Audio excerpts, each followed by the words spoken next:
kick off the cam, pull up a chair, y'all come gather round from everywhere. He's got stories to tell and games to play, living life one stream one day. He's talking highs and lows and in between, the real life bitch you ain't ever seen. It's more than games, it's how we vibe. This is BDD and let's play live. So let's play live, come on in tonight. Roll with the good times, keep it feeling right. Laughs and stories, side by side. Come hang with BDD on Let's Play Live. He's laying it out just how it goes, from gaming wins to life's little blows. It's a porch like glow, a southern charm where community's the beating heart. He's talking highs and lows and in between, the real life bitch you ain't ever seen. It's more than games, it's how we vibe. This is BDD and let's play live. So let's play live, come on in tonight. Roll with the good times, keep it feeling right. Laughs and stories, side by side. Come hang with BDD on Let's Play Live. From pixels to life's dusty roads, we share the ride wherever it goes. Pour a drink, pull up a stream, live in the moment, chasing the dream. So let's play live, come on in tonight. Roll with the good times, keep it feeling right. Laughs and stories, side by side. Come hang with BDD on Let's Play Live. Yeah, come hang with BDD, yeah, on Let's Play Live.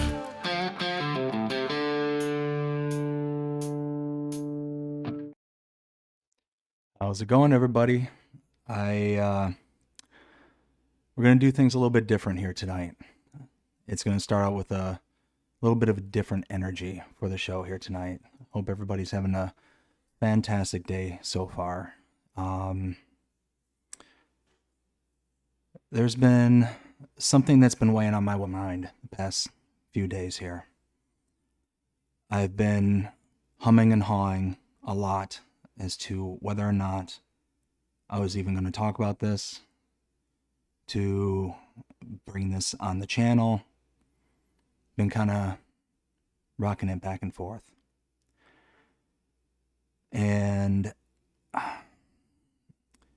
every time I think, this isn't the venue, this isn't the time to talk about it, it's not your wheelhouse, whatever the case may be, I keep circling back to a quote, something that kind of lingers in the back of my mind, and it's by Edmund Burke. And the quote says, "The only thing necessary for triumph of evil is for good men to do nothing." This is going to start out a little bit heavy, y'all, so please bear with me. I do apologize for that. So, for those of you who don't know, 3 days ago on September the 10th, somebody by the name of Charlie Kirk was viciously killed out in Utah State at a university there. This has been weighing very heavily on me for the past couple of days. This is something that has never happened to me before, ever. There's been plenty of people who I follow in my life, whether they're musicians, actors, actresses, who have passed or had some kind of tragedy befall them, and has never hit me the way that this has. So, to give you all just a brief overview of who Charlie is, basically you can define him by two sets of people out there. The first set of people are those who loved him. And those who loved him would say that he's a father, a husband, a son, a Christian, and a founder of Turning Point USA. And then there was those who hated Charlie.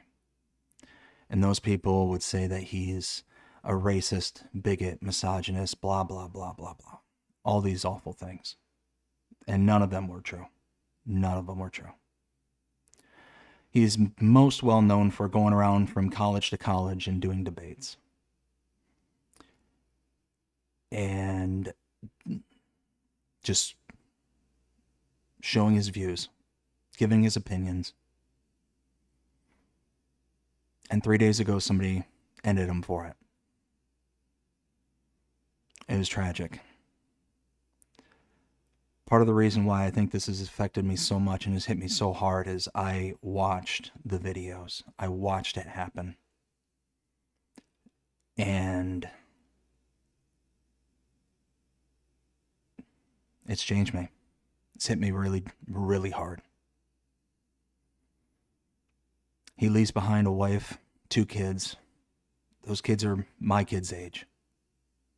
1 and 3. And even worse, it happened in front of them. It happened in front of his 2 babies and his wife for the world to see.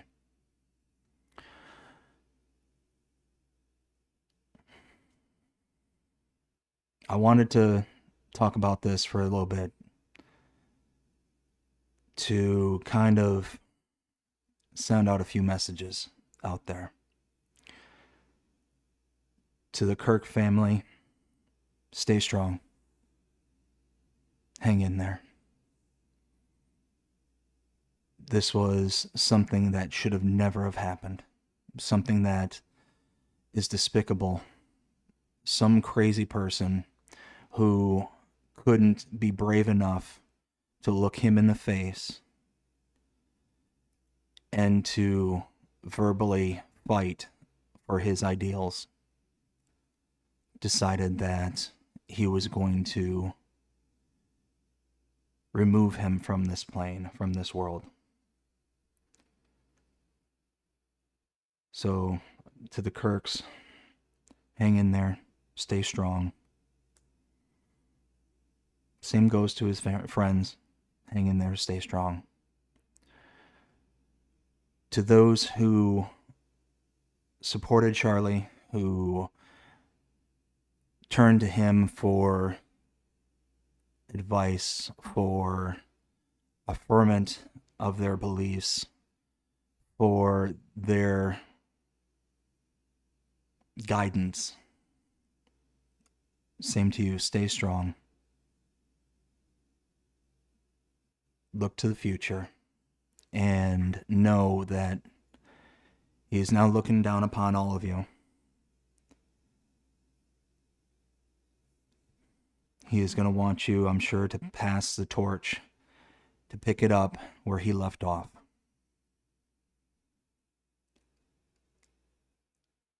To those who may not see eye to eye with him, well, before I say that, the other reason why this has been hitting me so hard is going out on social media very soon after, and to this time, to this day, have been seeing evil in its purest form. I've been seeing people giddy, laughing, celebrating. Somebody has passed. A husband and father is gone. A son is gone. And these monsters, these ghouls, are out there making merchandise with his face on it, smeared with blood.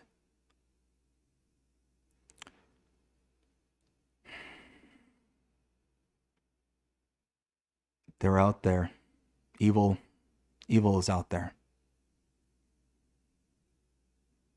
And it seems like every time I go to open something up, I'm getting more and more of it.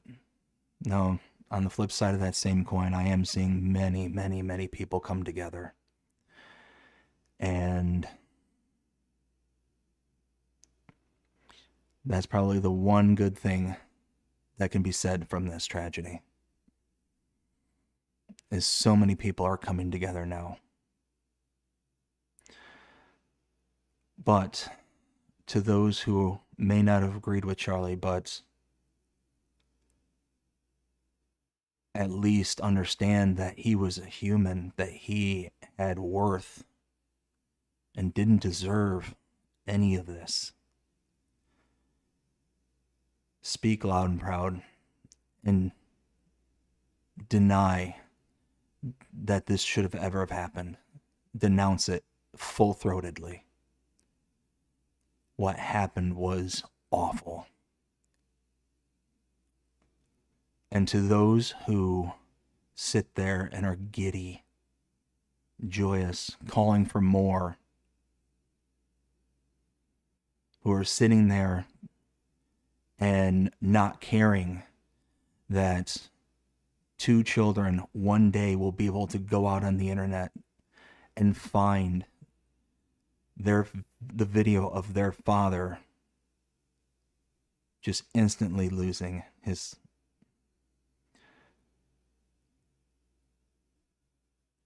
They'll never be able to see him come through the door again. They'll never be able to hold him. And he will never be able to do that again for them.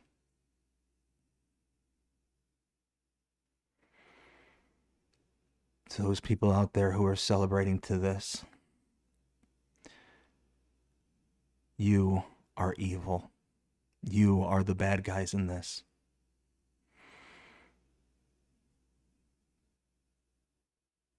It is disgusting to think that there are people out there celebrating this, that are okay with the fact that just because somebody had a difference of opinion, that this is something that was okay or something that was deserved. Nothing could be further from the truth. This is not something that should ever happen to anybody on any side. Realize that you are the problem. Realize that you, reveling in this, celebrating this, are the bad guys. And for that, you should be ashamed. But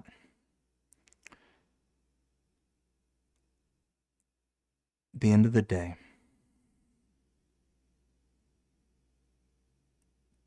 I think that Charlie would want us, anybody who supported him, anybody who watched him, anybody who is within his circles with that, or his family or friends, I think he'd want people to keep doing what he was doing, talking. Because the problem is that when talk ends, violence begins. And I don't think anybody truly understands that they don't want that. Even if you're reveling and celebrating this, violence is not the answer.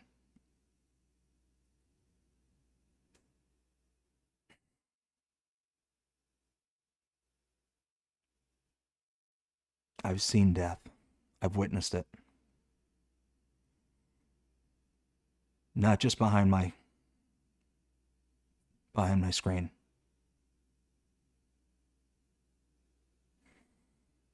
It's not something that anybody wants to experience.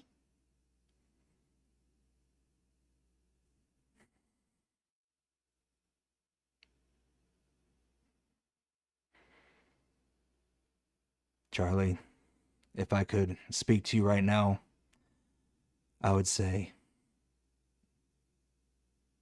rest in peace. I would say,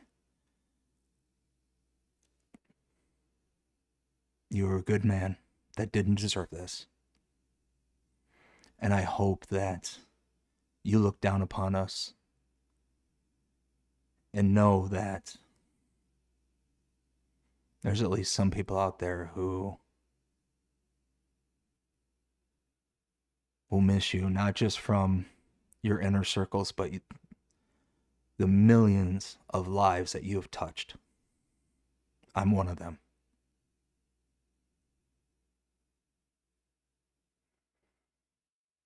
Rest in peace.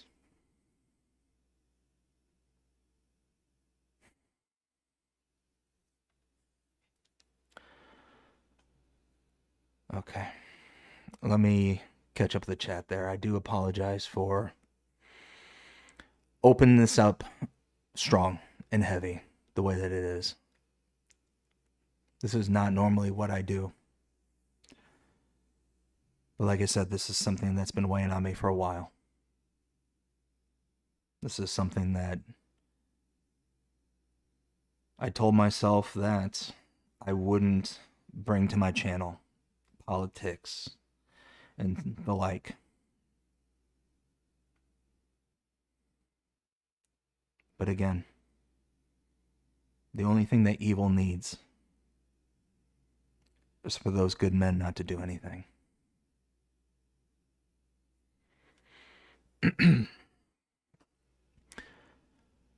Jonah with the stream snipe says, Jonah has sniped the chat once again, as always. Will T Gaming, Jonah, how are you both doing tonight? Hope you're having a great day. Will says, what up, everyone? What up, Will? This has been a crazy week. It has. It's been a very crazy week. Next Friday, Custom Modding's John Deere baler gets released. That's awesome. That's fantastic. Pippa, how you doing, Pippa? Hope you're having a fantastic day as well. Says, hi, everyone. How is everyone today? Been better. Been better, Pippa. Thank you for asking, though. Will says, Jonah and Pippa. Pippa says, hi, Will T. Hi, Jonah. Will says, BDD, we have a lot of stuff to talk about tomorrow on Agribusiness. Yes, we do. We have a special guest joining us tomorrow night. I'm looking forward to it. Looking forward to it. And he's still missing his Oxbow merger. He is. Let's see. Will also says, BDD, the John Deere DN345 spreader spreads at 32 meters for lime and fertilizer and has working speed of 19 miles an hour. Nice. That's awesome. Ken, how you doing there, bud? Hope you're having a fantastic night so far. Says, what up, people? Will says, Ken. Will says, hey, Will. Sam. How's it going, Sam? Hope you're having a fantastic day so far. Says, hey, BDD. Peppa says, I'm sorry for the family. 100%. Like I said, it happened in front of them. They watched it. Thousands out there watched it. Both in person and millions around the world. It's awful. Just awful. Sam says, what to RIP? So, it was in regards to Charlie Kirk and the tragic shooting out in Utah. Gaming with Farm Boy says, how you doing, Big Daddy Dave? Hanging in there. I'm hanging in there. I'm hanging in there. It's been a rough week. Been a rough week. Like I said, everyone, it's a little bit different of an opener here. Things will pick up here very shortly, but you know, the tragedy that happened on September 10th with Charlie Kirk, it's really messed with me. Nothing like this has ever happened to me before. Like I said, I've never met the man. Never met him. I've consumed his content. I have, you know, seen him from afar. And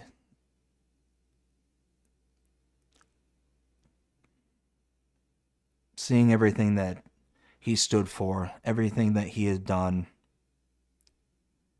he was a good man and didn't deserve it.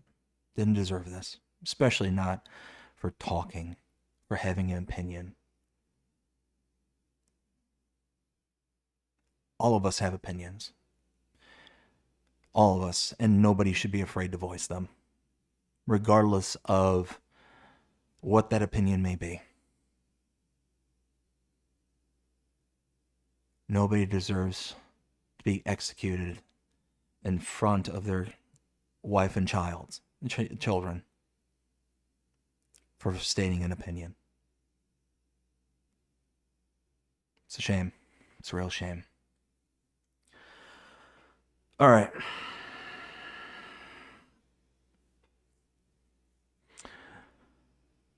Sam says sad on September 10th. Yeah.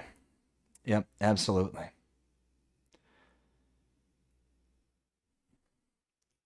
All right. Do my best to change some gears.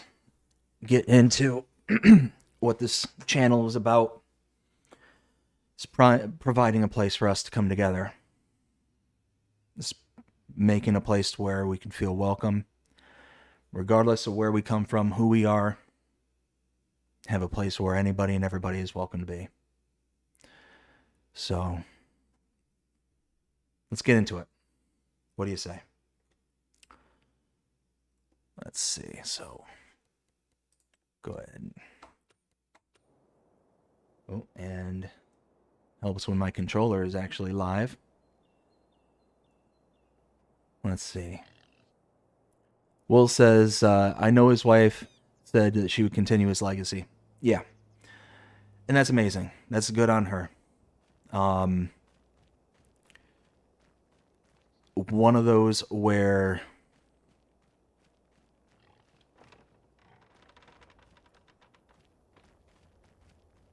I hope that she carries on the torch. I hope that this lit a fire in her, knowing that this is something that I think that she would have, or that Charlie would have wanted her to do. I don't think he would ever wanted her to do it. I don't think he would ever want her to knowingly be in the position that he is in. But one of those where I think that he can look down with pride, knowing that he chose well, that he chose somebody who is a fighter, just like he was. And I think that the old saying that hell have no fury than a woman scorn. Well, I think there's a lot of fury coming. I think there's going to be a lot of it. A lot of fury, a lot of anger. I hope that it doesn't get to a point to where it is accompanied with violence. I hope that people can stay level-headed. I understand the anger. I understand the resentment, the hatred. I get it.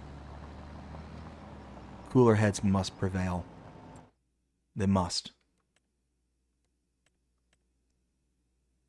Let's see, 13. Where's 13? Okay, so this way, I think. But like I said, it's one of those where I think at the end of the day, TP USA, I think, will be in good hands. And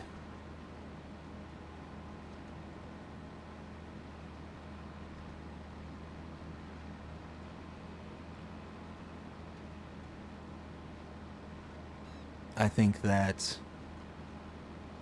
once people start to kind of level out and are able to kind of think a little bit more clearly, I think that people will kind of get to a point to where they'll be able to move beyond. Oops. There we go. Let's increase the size. That one bale will be too small, but that's alright. Like I said, I hope people understand that Charlie was for peace, was for talk. And I hope that people don't go crazy. I hope people don't go nuts about it. Let's see. Where did I leave off? Jody, how's it going there, bud? Hope you're having a fantastic day so far. Will says, I know that his wife said she'll keep on his legacy. Jody says, how's everyone's doing tonight? Okay. Been a rough couple of days. Like I said, this is something that very, very oddly affected me. Like I said, I've been on this world for 42 years. Almost. Never have I really batted an eye over, the loss of a celebrity or a, actor or whatever. This is the first.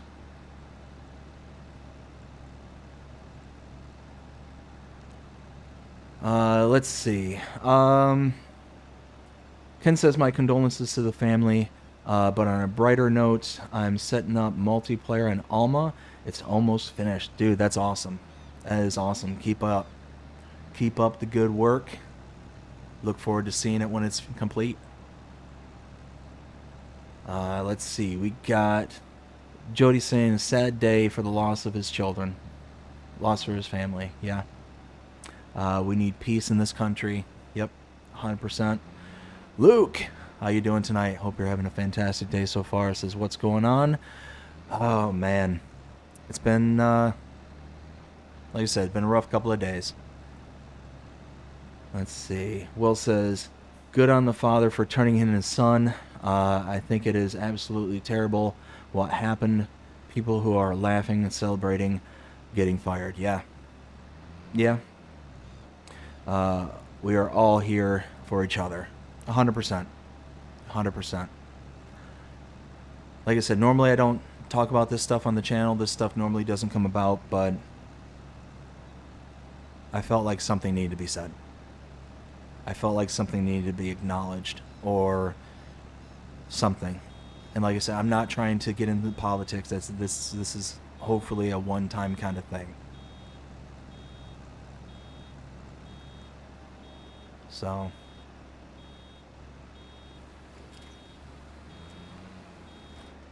yeah, it was good. It was good that the father turned in the kid. I can't say I'd do anything different. I can't say at the end of the day that if one of my kids would have done something so heinous that I wouldn't do the same thing. And I love my children, and I'm sure that he loved his kid.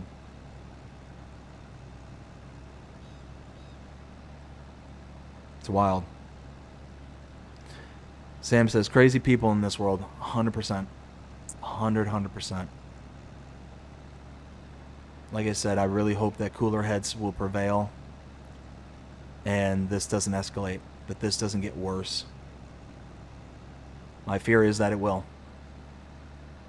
My fear is that this may be a flashpoint in this country. I don't know. We'll see. We'll see.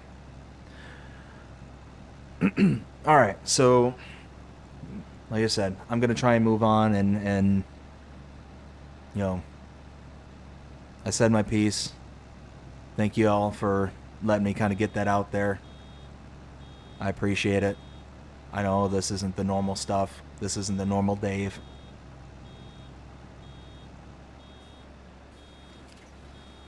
Let's see. Pippa with all the custom emojis. Thank you so much, Pippa. Greatly appreciate it. So, I ended up, now to change gears, I ended up renting a, oops, off kilter here. I ended up renting a brush hog today to do the backside of the property here. It is way overgrown. It is gnarly back there. It's been well overgrown since we took possession of the property. And let's see. Jonah says, enjoying me campfire time. Ooh, Jonah, very nice. Very, very nice. So I ended up renting a brush hog, and ever since we bought the property here, the back half of the property has been way overgrown. So I decided, you know what? It's time to tackle it. And I spent hours outside in the brutal, brutal Florida sun this morning. Samuel, 100%. 100% there, bud. And I'm drifting off. Jonah, where's my invite? Jonah, are you having s'mores? I love me a good s'more. Let's see. Let me do something here real quick. Boop. Turn that off. So, renting me a brush hog, and this thing is like 2 feet wide. So I'm clearing out maybe about half acre worth of overgrowth at 2 feet at a time, and I'm sitting there just about to keel over from the heat. It was nuts. It was crazy. And then I don't know what got me, but something stung the bejeebers out of me. I think it was a wasp. My hand, like, it stung me here on the finger through a glove, because I had a glove on, and like my whole hand is swollen. I've never had that happen before, where I've gotten stung and like I've had like that kind of reaction to it. It's weird. But man, it was the most painful sting I think I've ever experienced ever. It sucked so hard. But I've got half of it all cleared out and going to tackle the other half tomorrow morning. And I'm looking forward to it. I tell you what, though, I came inside and about collapsed. I ended up going shuffling into the shower and took an ice cold shower, just cleaned up real quick, and then I shuffled off and I laid down in the bed, and within a minute I was out like a light. Took a big nap, maybe about two. And I'm a guy, I never take naps, ever take naps. This was the first time I took a nap in probably years.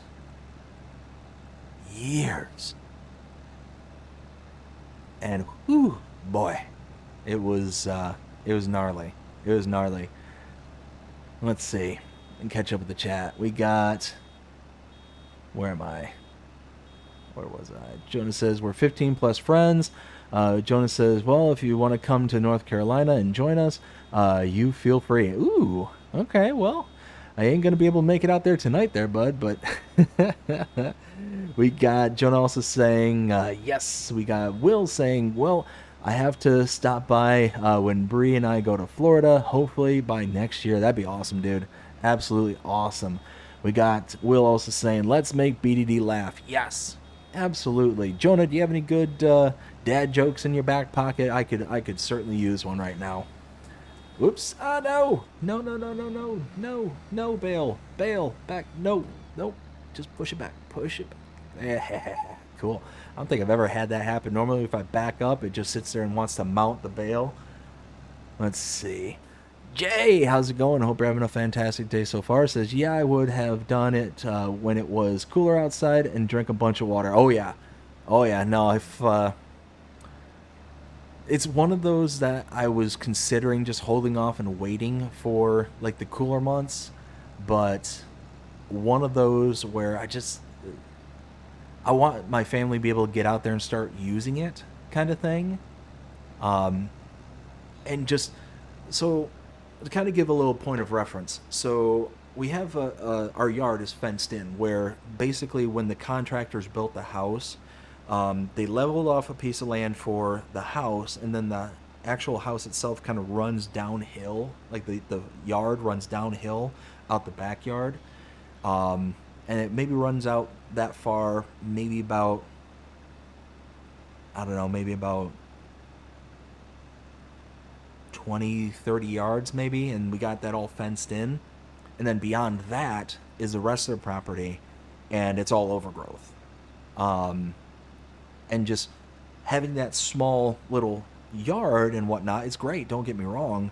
But we've got all this extra property and we want to start building it up. So we're hoping by this winter we'll be able to perhaps put in a little chicken coop. Well, first off, we want to fence it off. And we want to be able to probably use like some cattle fencing or something to fence out the backyard. And then once that's all fenced off, put in like a nice chicken coop, get some chickens, get some nice fresh eggs. I want to be able to be a little bit more self-sufficient. My wife and I are talking about putting down a what is it called? Like a planter's box, like a raised flower bed for like, fruits, veggies, and stuff like that. Might even come up with like a little greenhouse kind of thing. That'd be pretty cool as well, to be able to make it to where we'll be able to like grow some stuff during the off times. Let's see, we got Jay says doing good. Awesome. Glad to hear it, Jay. We got Jonah says, what did the farmer say when spring came? He wet his plants. That was a good one, Jonah. I appreciate that. Thank you. Will says, Bree and I are going down to visit some family, plus to see my best friend. Hopefully gets to spend a couple of days hanging out. Absolutely, dude. That'd be awesome. Notorious! How's it going, Notorious? Hope you're having a fantastic day so far. Let's see. Oh, nope. The beeping. Come on. Back. There we go. Let's see. Will says, which that is BDD for everyone wondering who is my best friend. Yes. Yes. We got Notorious saying, what happened to the frog that parked illegally? Let's hear it. Now I'm curious. Got me wondering. Anyways, like I was saying, perhaps put like a little greenhouse. Got towed. Oh, good one. That was a good one. You know what, guys? I needed that. Thank you. It's been a rough couple of days, and I needed a little pick me up. So thank you. I genuinely mean that. Thank you. So we're talking about putting in like a chicken coop, a greenhouse. Who knows? I mean, we might go hog wild and maybe get like a little cow or something like that. But I don't know. That one might be a hard sell for the missus. Because eventually, it'd come time to, burger. And it'd be a little bit difficult for my wife. I think she would have the hardest time. I think the kids, I think, would also be hard at first kind of thing, but I think they would eventually like start to understand. But I don't know. Maybe one day. BDD cow. Some fresh burger. I tell you what, though.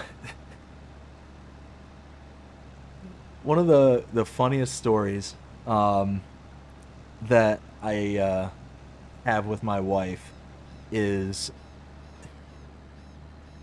so back when my mom was alive, and my wife and I were still dating at the time, we had gone over to my parents' house, and we had been invited over for dinner. And my mom, she made spaghetti.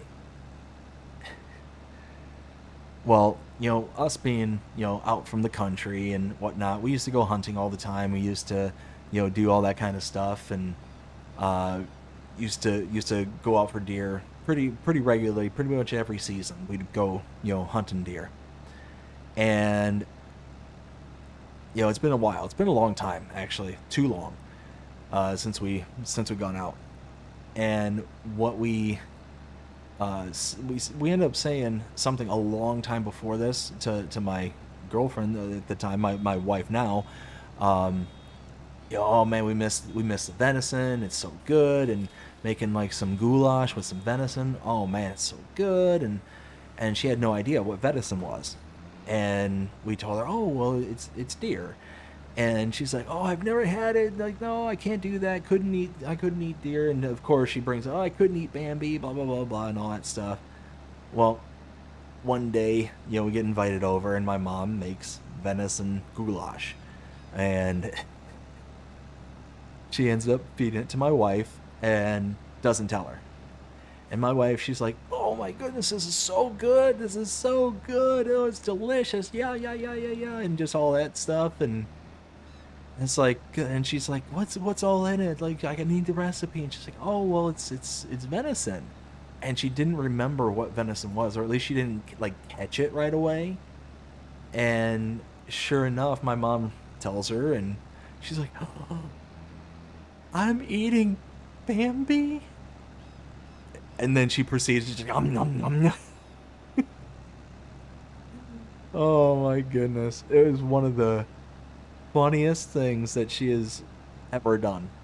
It's like I could never. And then all of a sudden she's like, Bambi's tasted pretty darn good.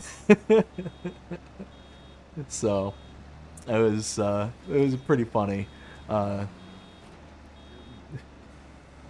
Going from it was a like an instant, like snap of the finger, just a complete change in perspective. Oh my goodness, but it was good times. He got towed. But no, we're just we're trying to figure out what all we're going to be able to do with the property and kind of build it up the way that we kind of envision it, kind of thing, because it's like a blank slate right now. We ended up installing the ooh, sorry about that. Ooh, that was a weird one. I just felt all lightheaded all of a sudden. Kind of lightheaded with a yawn, like accompanying it. That was weird. But yeah, no, we got plans. So yeah, although Jay, I agree. Normally it'd be good to kind of hold off, wait for the cooler months, which are rapidly approaching. As a matter of fact, I think it actually got down into the. I mean, it's actually feeling kind of cool outside right now. I was outside right before the stream started, and nice cool breeze outside. I'd say it's probably in this mid to low 70s right now. Guessing. You know what? My watch can tell me. 73. 73, which, you know what? I'll take it. Certainly better than 93, like it's been for, weeks upon weeks around here. 93, 98. Ugh. Just ugh. Don't get me wrong. I love living in Florida. There's certainly worse places to be. But the heat is brutal. Brutal. One of those, if you're going to come to Florida, unless you're coming for the beaches, yeah, come during the winter. Come during the winter. The summer gets really hot. Really, really hot. I think the highest I saw around here, which was weird because where I'm from, originally here in Florida, it was closer towards the coasts. So for those people who are not familiar with like living next to a body of water, it tends to be more kind of average setting. So being next to the Gulf like I was, only maybe 5 or so miles removed from the Gulf, the lows would stay, relatively warm, and the highs would stay relatively cool compared to the rest of the state, kind of thing. So Oh yeah, that's still rock and rolling, right? Oh yeah. But up here where I'm at now, the summer is getting hotter. Like the summers are hotter, and the winters are colder. So it's going to be interesting, the change kind of thing. It's going to be interesting kind of see how it all works out. Let's see. You know what? Let's see. Jonah says, did you hear the other day the police toilet got stolen? There's no leads and the police have nothing to go on. Jonah, that was good. That was a good one. That was good, bud. I like it. I like it. Yeah, let's do this. Oh, I forgot I installed those. So, one thing I want to show off. So now that I'm on PC, I get the lovely things like Courseplay. And Courseplay, for those who are not familiar with it, is amazing. It's a basically it's a better AI system than what we get with base giant stuff, kind of thing. Is this lime or fertilizer? Ah, that's lime. Of course it's lime.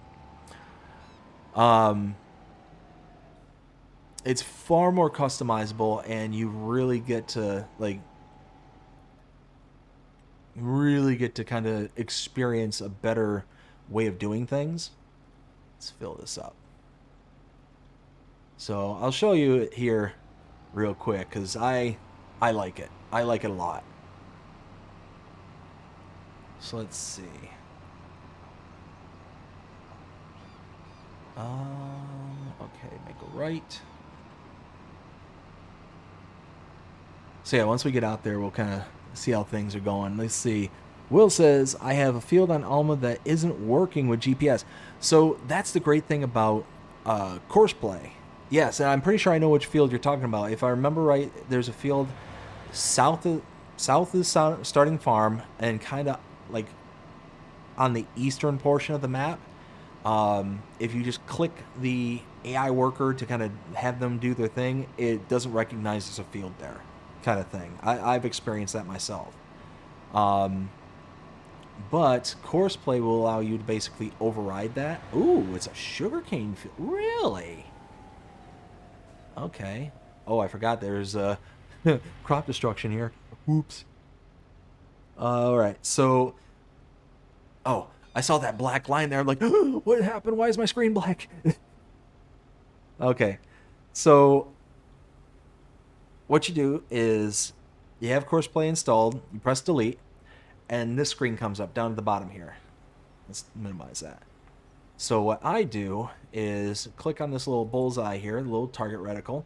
And because I'm already pulled in, you can see how, you know, the kind of field that I'm on kind of highlights this white border. So how I work it is I go into the field settings, and it already tells me that I can spread up to 30 meters wide with this spreader. It asks if you can have multiple, or if you have multiple tools. So if you want like harvesting or something like that, you can set up multiple harvesters, and that it will kind of recognize that they're like taking a unique path and all that stuff. It's really intuitive. Like field margin, I never used field margins. I really don't understand what this is per se. But number of headlands, we'll say 2 headlands. Do you want them to start in the center or on the headlands? I always remove this rounded corners because it kind of generates it kind of more like, if you have this with rounded corners, the course that it'll take will kind of round out, and sometimes the equipment will miss those corner edges, especially if they're squared off kind of thing. So then generate. And you see, this is the course. So the starting point is right here, the ending point is right here, and what we'll do is just kind of bloop, bloop, bloop, just kind of swoop-de-doo around until it, so it'll start, I'm sorry, it starts here, I forgot my mouse doesn't show, it ends here, and what it'll do is it'll start in this direction and just kind of, and then it'll go up to here, zip, zip, zip, zip, zip, zip, zip, kind of thing. And then what I do is I back out, and I always tell it, okay, actually here, let's do this. Let's back out.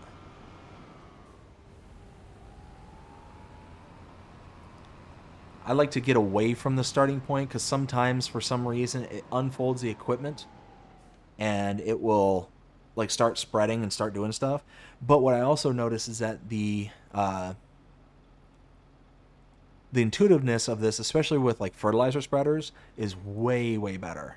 So what I do is I have a keybind. I just tell it to go to the first point, and then let's delete that.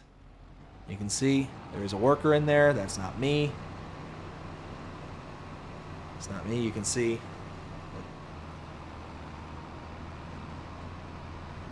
The worker gets all lined up. And you can see that's the kind of starting point there in the field. And then starts doing its thing. And then what I'm going to do is I'm going to display the course so you can see exactly what it's doing, kind of thing. And it just kind of follows the course. It's awesome. Like,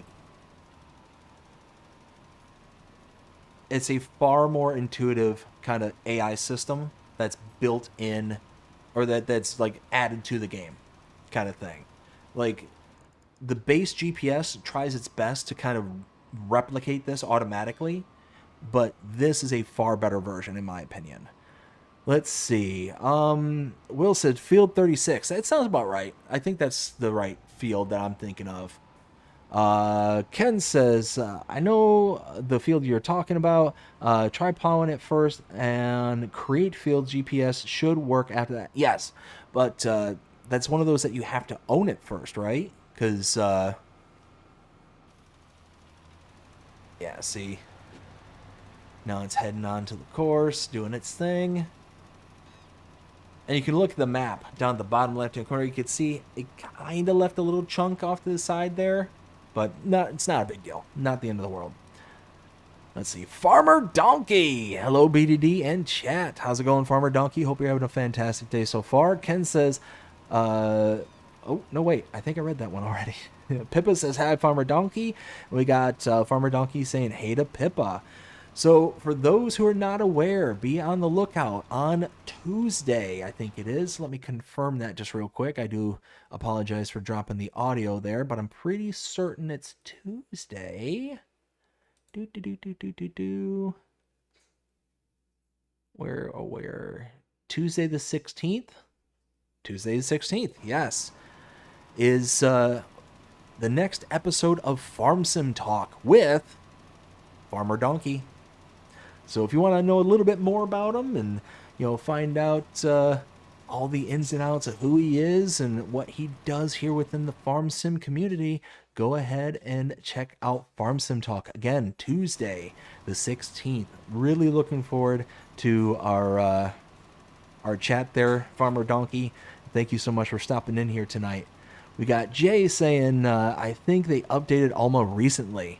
Yeah, not too long ago it was updated. But I know I'm still experiencing that issue because it's not a field that I own yet. But Ken is right that if you have a field that doesn't recognize that kind of thing, if you do the plowing with the Creta field turned on, it will then recognize it after that.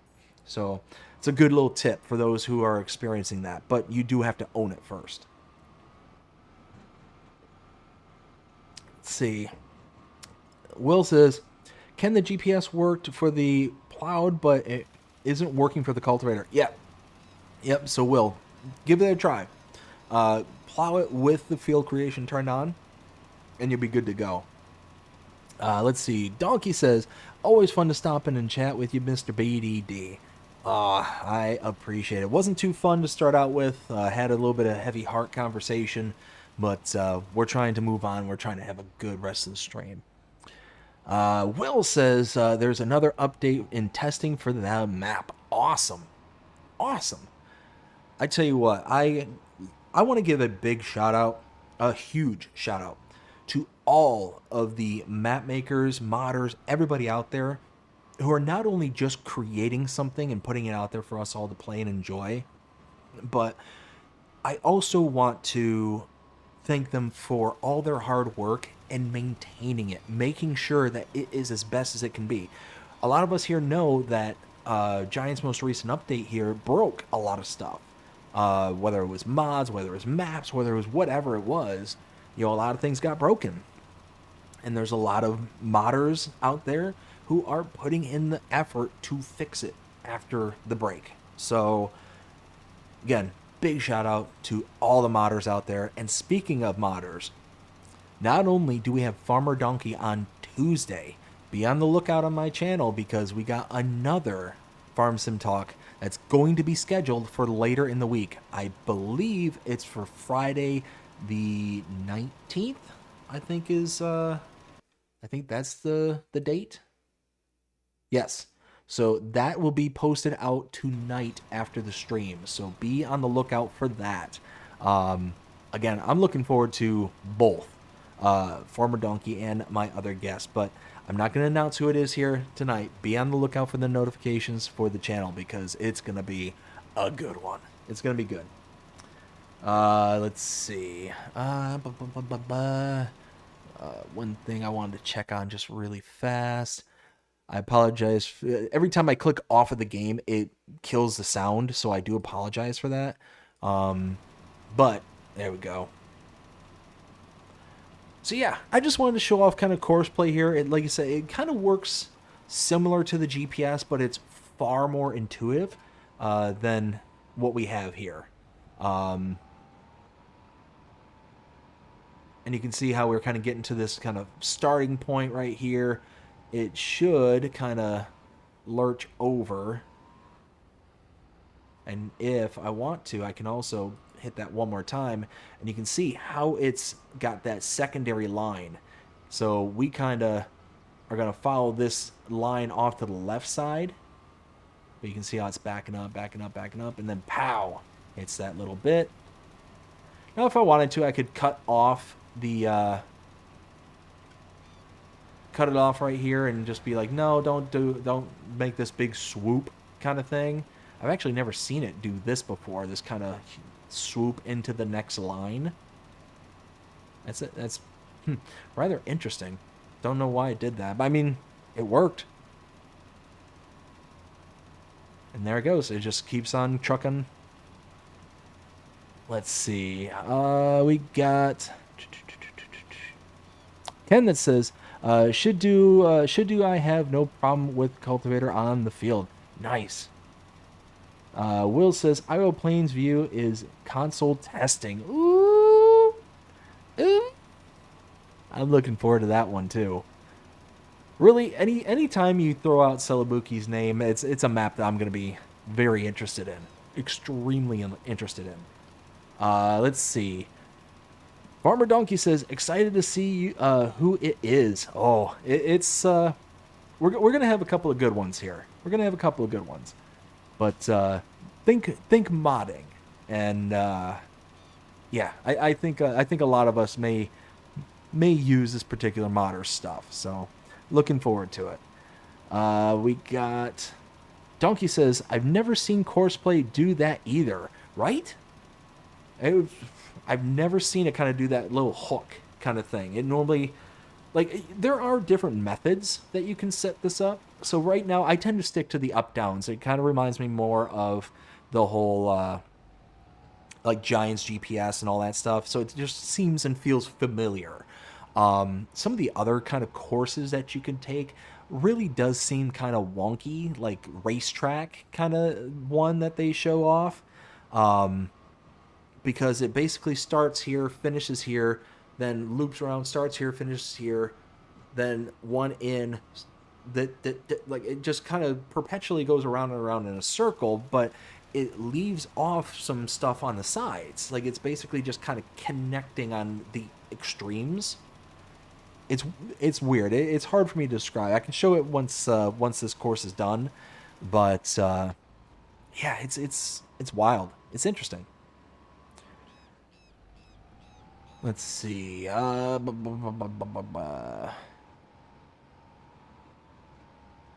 was I? Pippa says, how is Farmer Donkey? We got Will says, Icus is making an American cow barn Bristol. Ooh, okay. All right, I'm picking up what you're putting down there, Icus. Let's see. Farmer Donkey says, is there something going on with Farmer J?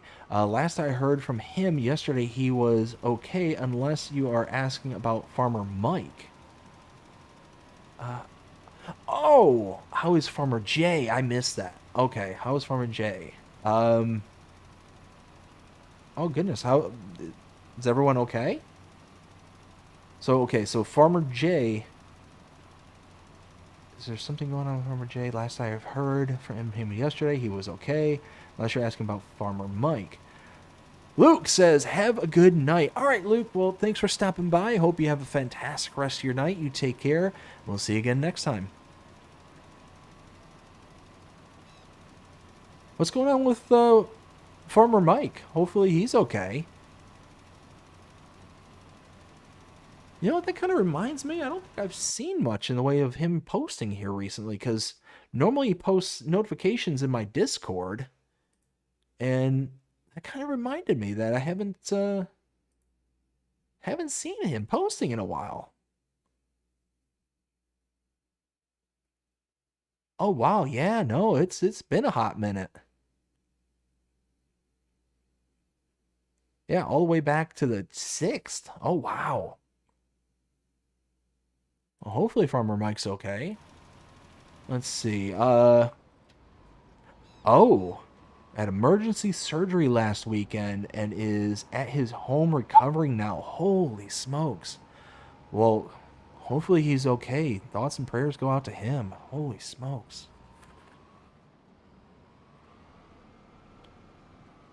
Whew, that's wild. All right, so we're gonna finish this one off, and then I don't know what. Ooh, we got mulching. Mulching.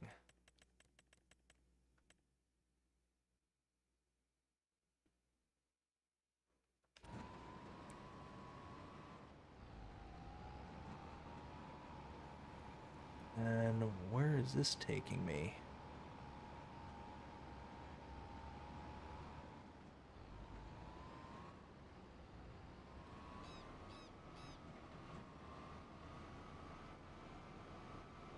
Huh.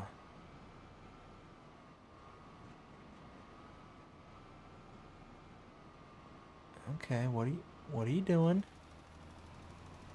All right, there it goes. Huh?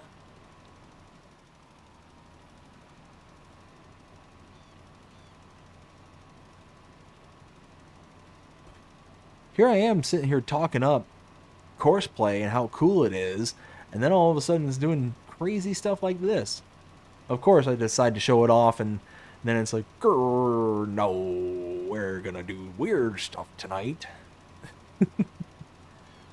Let's see. Will says, I'll know in 2 weeks if I need surgery. Oh, man. Well, let us know how things go there, bud. We're going to be, like I keep saying, we're going to keep you in our thoughts and prayers as well. Hopefully everything works out and be A-okay.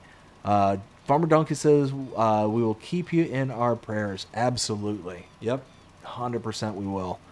I tell you what, that is one of the greatest things that I love about this community is us all coming together. Us all coming together, being here, and in support of one another.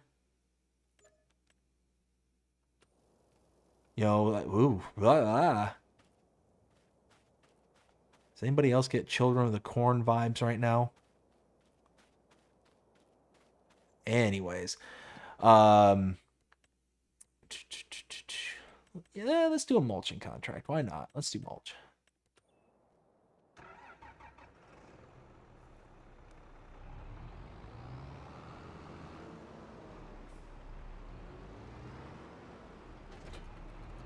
Where am I going this time? 13? Okay.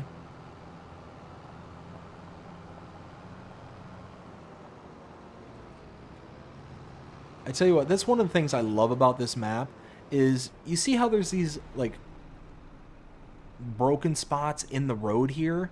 There's actual depressions in the ground. So as you drive over it, you actually see the tractors and vehicles actually like sink into the ground. That is brilliant. Small details like that is what really makes a map feel real, feel alive. I mean, this is Zero Edo map, so it's highly detailed. There's tons of stuff going on this map. But it's just awesome. I love this map. I love this map. I love Zero Edo's maps. Let's see. Let's do this. Pop that down. A mulching I will go. A mulching I will go. Hi ho the dare yo. A mulching I will go. Let's see. Farmer Donkey says, well, take care, gotta feed the munchkins. All right there, bud. Well, you have yourself a fantastic rest of your day. You take care, and we'll see you again soon. Let's see. Will says, Farmer Donkey, do you have Discord? Yes, Farmer Donkey does have Discord. Can confirm. Don't have it off the top of my head, but I do have it. All right, rock and roll. Get this stuff. Love it, love it, love it, love it.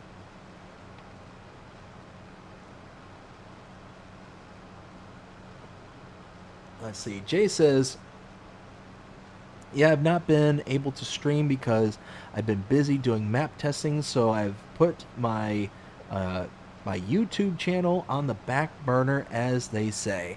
I got you there, Jay. Well, what kind of testing are you doing? Are you like working with, or I should say, are you creating a map, or are you just working with somebody who is creating a map? Now you got me curious.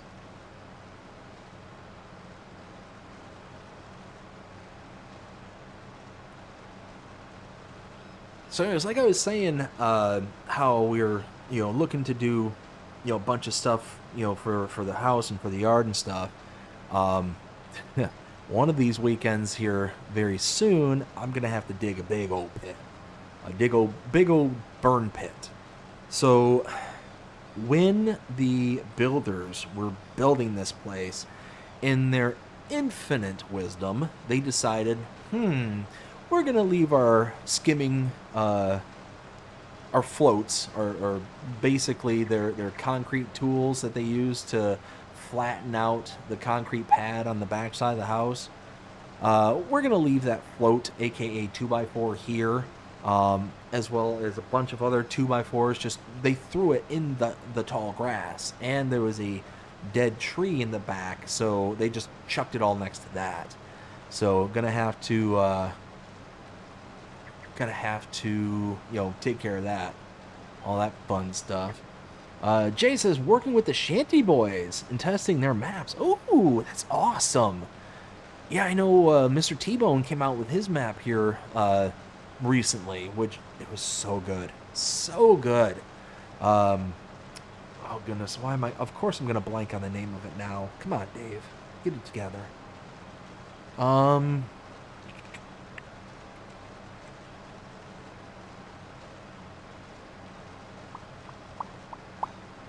You know what? It's just going to drive me nuts. Just going to drive me insane. Do-do-do-do-do, boop-boo. Inspector Gadget. Do-do-do-do-ba-ba. Mr. T-Bone. Angelus Whispering Hollow. Yes. Yes. Good map. Really, really good map. Solid map. Oop, that's not the button.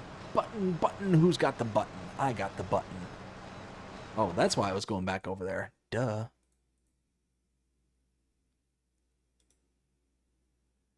Let's see. Jay says, I will give you a hint. Ivy Sunny Flowers. here to give support. I appreciate it, Ivy. Thank you so very much. Hope you're having a fantastic day so far. How are you doing today? But I actually went onto their website the other day for the first time, because I completely forgot that they had a website like dedicated to all, like even or I shouldn't say non-Mod Hub supported maps that are on there between Matt, Mr. T-Bone, Nuclear Salmon, and Brennan. They got like a lot of their maps are on their website, and I ended up checking out, was it Blue Ridge, Blue Forest, Kentucky? I think it was by Mr. T-Bone, and it was like a forestry map, and oh man, was that cool. That was a real cool one. Is it obvious that I'm a fan of the Shanty Boys? I mean, they got some great stuff. They do good work. They do really good work. And I love that they're kind of splintering off from... I shouldn't say they're splintering off, but they're expanding their reach into like non-forestry maps. I love it. I absolutely love it. And I really think they kind of started that. No, I could be wrong about this. I'm certainly not a historian of the Shanty Boys, but I'm pretty certain it kind of started with was it Blackwater Bottom in 22, I think. Again, not a historian. But yeah, no, I like their stuff. And they're a good bunch of guys. Every single one of them. Did a farm sim talk with them a while back, and every one of them were so awesome. Such awesome guys. Let's see. Jay says there's another one in Giants testing. Ooh, really? Okay.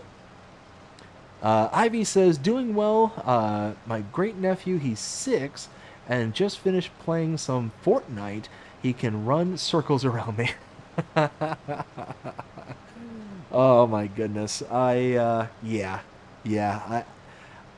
never tried Fortnite, and with the express reasoning being that I'm afraid that I would like it too much, kind of thing. It's just one of those. I would probably be more into like I think it's called PUBG. I think it's like basically like a Fortnite but less cartoony kind of thing. It's more like third person, first person shooter style. I think it's called PUBG. I could be wrong. But again, it's one of those, I haven't tried them because I'm afraid I'd like them too much, and then I would lose way too much time in them, kind of thing. But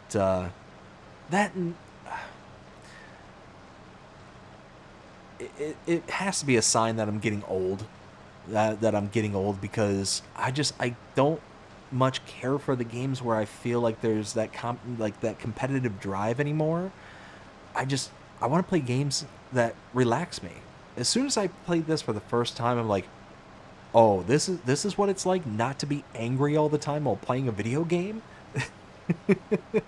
Like, oh, hey, the thing didn't go exactly the way I was hoping it would. Grrr, crush.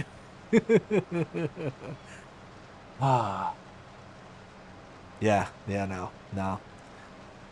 But of course, I am a big child when it comes to things like that, so unfortunately, the emotions run deep. Let's see. Jay also says, yeah, but I'm not going to spoil the name of the map. I gotcha. That's all right, though. That's all right. We can wait with bated breath when it comes to the Shanty Boys. At least I can. I can certainly wait for a Shanty Boys map. Well, you know what? That doesn't sound right. I can't wait for a Shanty Boys map, but I can be patient. That's better. Before it sounded like I didn't care about Shanty Boys maps. No, that's not the case. Let's see. Ivy says we did duo matches. Our best match, we placed second. He was Tickled Pink. That's awesome. Played just because he wanted to play. That, you know what? Those are some of the best experiences is, like, before I had kids, I had nieces and nephews, and then just wanting to play with you just because they want to play is some of the greatest stuff. You know, my oldest daughter, she's 3, and she's like, Daddy, Daddy, play, Daddy, play, Daddy, Daddy. And I'm like, okay. It's a great feeling. It's a amazing feeling. Because they just want your time. They just want you to be there with them and experience what it is that they're experiencing. And it amazes me every day to see her. And now that she's 3, she's starting to get that imagination firing. She's starting to, like, delve into the imaginary kind of thing. And it's so cool to see. It's so cool to see because she'll sit there and she has, like, these full-blown conversations with herself. It's like, Dada, I'm gonna go and get my tea set, and then I'm gonna go and get my water, and then I'm gonna go and do this, and then I'm gonna get my dolly, and I'm gonna get my baby, and I'm gonna put her down, and she's gonna take a nap, and she's like explaining all this stuff, like she's got it all worked out in her head that this is all the things that she's gonna do, and it's so cool to see. It's love it. I love it. I love being a father. It's one of the best decisions that I've ever made in my entire life was to be a dad. Many of you all know that, you know, it took, you know, a little bit of intervention for it to happen. We had to go the IVF route, and we were some of the lucky ones in that regard. You know, twice lucky, twice blessed, and wow, it's an experience. It's so great. Let's see. Jonah says, do we have a lot of mods for tomorrow? We got a fair bit. Certainly, I don't feel like it was as much as we had last week on Agribusiness, but we're gonna have a few. There was that one day, I think it was, Thursday, where it was just nothing but updates that came out. So that's going to kind of suppress the amount of mods that are going to be reviewed. But I think we got some pretty solid stuff over the past week.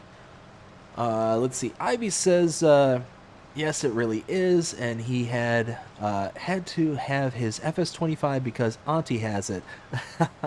One day, he's going to be a fun YouTube game host. Oh, that's so cool. That's so cool. You know, definitely would be fun to have them and encourage them to get into that space. Look forward to seeing him one day. Look forward to seeing his content out there. You know, if and when it happens, please feel free to come onto my channel. You see me streaming, or even just leave a comment and let me know. Let me know, you know, who he is. I'd love to give him a shout out because that'd be cool.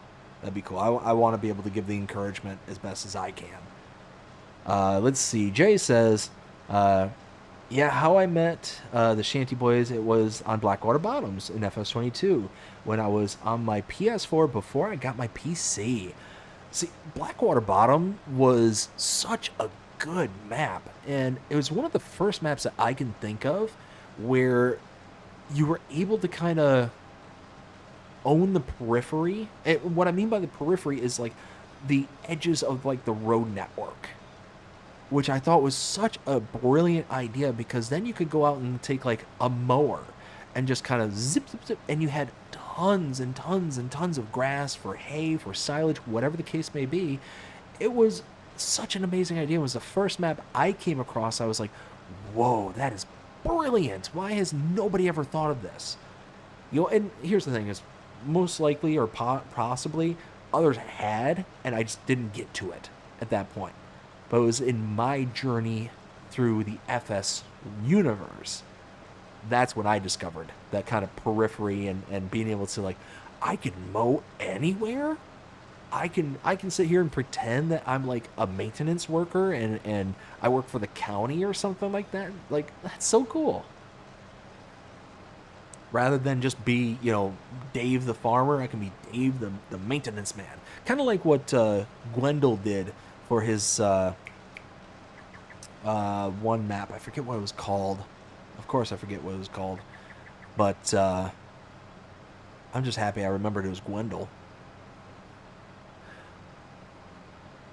I've got a bunch of dogs. I don't know if y'all can see over my shoulder here, but we got a guest here in the room. I don't think you'll be able to see her, but we got my dog over here that's sitting there kind of whining as she's sleeping. We got my other dog. He's over here. He's actually sitting on my old butt pillow because my chair is not the most comfortable, but recently made an upgrade. Not to the chair, but to the pillow.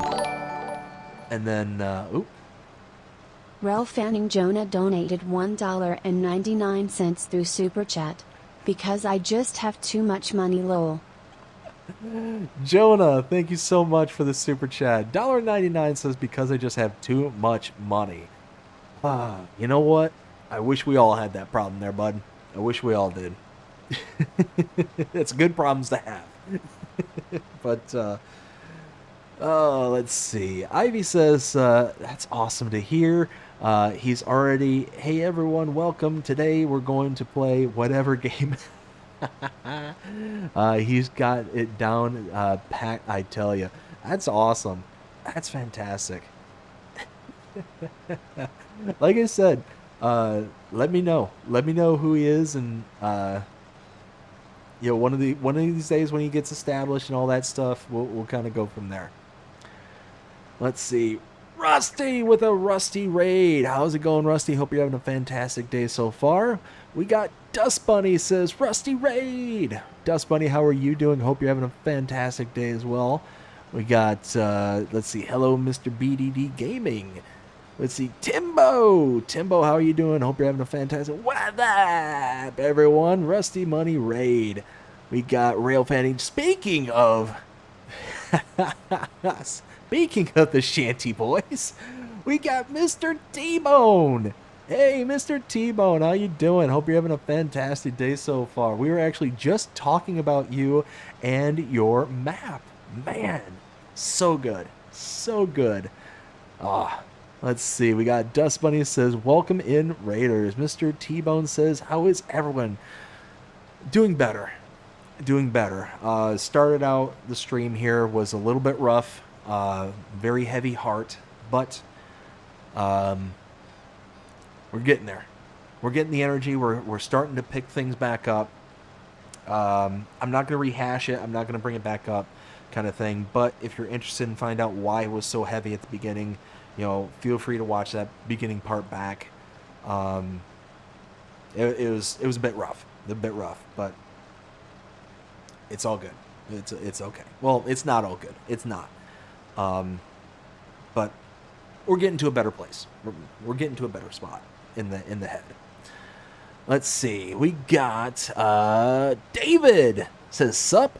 We got Jay saying welcome, Rusty Money Raiders. We got let's see, Grand Thumb Farms with some kind of symbol. I'm not quite sure what that is, but Grand Thumb, how are you doing? Hope you're having a fantastic day. David, hope you having a fantastic day as well. Let's see. We got Ivy says I will. Let's see. I will highly encourage a third generation gamer. That's awesome. That's fantastic. That's back. Let me make myself feel old here. Back in my day, games were just starting to be a thing, and it was actually very uncool to be a gamer back when I was a kid and back when I was growing up. You were very much on the outskirts of things. Thankfully, I also lived in a small town, so it really wasn't a huge deal.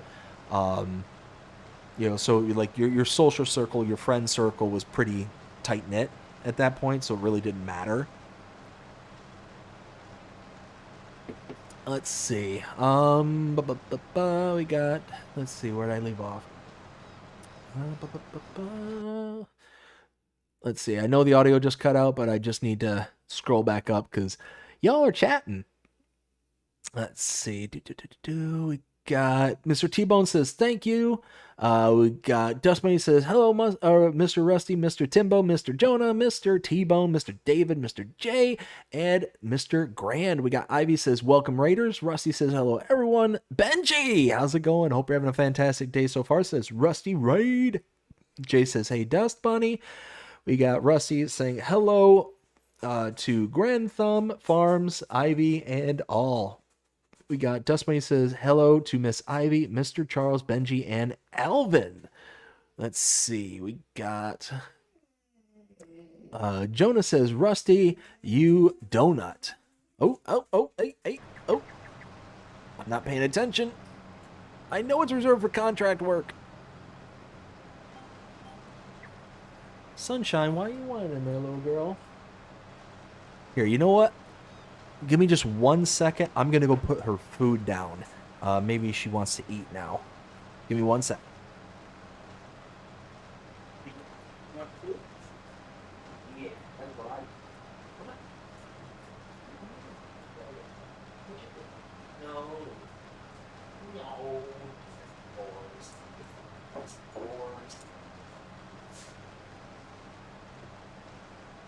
Alrighty. Sorry about that. My old dog there has not been wanting to eat her food when I first serve it. So what I do is I put a little bit of milk on top of her food and it softens it up. And she just waits for it to get soft and whatnot. So she doesn't like to eat it right away nowadays. So that's what we've been going through with her. So I think she was whining because she wanted food. And now she's eating. So that's a good thing. Let's see, we got... Where did I leave off? I think it was Dust Bunny says hello to everyone. We've got Rusty says hello, Jonah. And Dust Bunny, we've got Dust Bunny says, please hit the like and sub button. Your support is appreciated. Thank you. 100% it's appreciated. Thank you very much, Dust Bunny, and I appreciate you. We got... Benji says, hey, Dust Bunny. We got Rusty says, LOL, BDD Gaming back in my day. Oh, man. I tell you what. I'm 42? Yeah, give or take. Somewhere in that ballpark. And it's wild. It's wild because I can legitimately say back in my day, and it actually means something. Let's see. Timbo says, if you didn't have an Atari 2600 new from the store, you ain't old. So, funny enough, we did have one that was new from the store, but it was purchased by, I think it was by my uncle who gave it to my dad, and then my dad eventually had it for me, kind of thing. It was just one of those, like, I think my uncle bought it as like a kind of like an impulse purchase at the time, and then he's like, yeah, I really don't get a chance to play it or whatever. You know, give it to David one of these days when he's old enough to play on it, kind of thing. But whoops, wrong button. Let's see. Dust Bunny says, back in your day, didn't have video games in my day. Oh. Jay says, what kind of dogs do you have? So, the one who's eating her food, she is a hound. I think she's a hound mix. The white dog that you may have seen in the background, she is actually a guest. So she is... We call him my brother-in-law, but he's not actually my brother-in-law. He's the father of my nieces. But we always refer to him as family, so I just refer to him as my brother-in-law. He's out of town, so he asked us to watch Lucy girl, as she's sitting there and just hovering over Sunshine's food. And then little man back here, if you can see him over my shoulder, that is Jack, and he is, I believe he's a Jack Russell mix. I believe. Not 100% certain, though. Let's see. Dust Bunny says, you're just a spring chicken, Mr. Dave. My kids are older than you, sir. Well, I appreciate that. Mr. T-Bone says, hey, J Meister buddy. We got Jay saying Mr. T-Bone. We got Ken says, BDD definitely gone to a dark side, LOL. PC boo, LOL. Yes, I did join the dark side. But I'm still trying my best to do heavily focused content that is going to be inclusive for everybody, kind of thing, for all platforms. So I'm trying not to dive so deep into the PC world that it feels like, okay, well, I've just kind of abandoned ship, kind of thing. So I'll show off things here and there. Like I showed off earlier in the stream Courseplay, which I thought was really awesome. And to this day, I think is an awesome mod. It's fantastic. If you have PC and Mac, and you're not using Courseplay, check it out. Now, I will say there's a learning curve to it, a big learning curve to it, but it's pretty solid. Let's see, 99%. Yeah, there we go. Contract finished.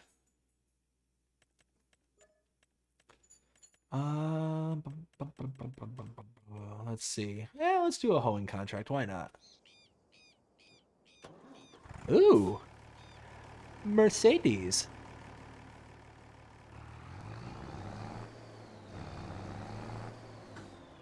Let's see. So those who haven't seen my latest episode on my roleplay series, it's on Alone in the World, and had a very interesting experience with this tractor. It is not the most well balanced of equipment. It was an interesting experience, to say the least, trying to pick up some equipment, and then all of a sudden just kind of bobbed out, kind of thing. It's like, ooh, that's not good. Ooh, that's got a good sound to it. Nice grumble from the Mercedes here. Let's see, how do I get over to this one? Okay, I see how it gets there. Hang a left right up here. And let's see, is it third field? Third field. 1, 2, open.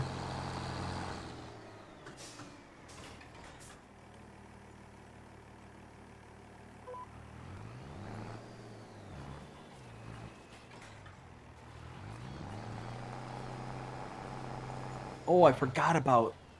Oops. I've got a mod in that gives you crop destruction, even on fields that are not owned by you. Alright, so... in order to save the products, I think I'll get deducted points, or deducted the ability of collecting the contract if I let the thing do it, or if I do it. I'll just let the worker do it. Let's see. We got... I think I was at... Pippa says, bye for... I think it's bye for now, BDD. I'm doing tea soon. All right, Pippa. Well, thank you for stopping in. Hope you have a fantastic rest of your day. You take care, and we'll see you again next time. Dust Bunny says, take care, Miss Pippa. We got... Will says, back in my day, I played and owned the Nintendo 64. That's one of the many consoles that I had back in the day. So my first one that I really kind of cut my teeth on was the original Nintendo. Sitting there playing things like Mario, the original Mario, Duck Hunt. Well, that was a funny. So for those who so Duck Hunt back in the day was, the little zapper, the little handheld zapper gun that you could play and, just basically peck off ducks. And you had a silly little dog. He would go diving into the bushes, and he would hold up the ducks as you shot them down. Well, it was a very interesting mechanic of how it worked, because what would happen is that basically the gun was a light reader. It would be able to sense and detect light, and specifically like certain wavelengths of light. So like it was basically looking for a white square that when you push the button, if you were pointing it at the screen and it detected that white block, it was like a fraction of a second that it was on there. But if it detected that white block, then boom, the duck would go down and it registered a hit, kind of thing. Well, people very quickly figured out that, hey, this is a light detector. Hi there, Sunshine. How you doing? And they would sit there and hold it to a lamp, turn it on the hardest difficulty, and just and get a perfect score every time. It was hilarious. Hey, Luce. Luce. Luce. You're not eating. One more second, y'all.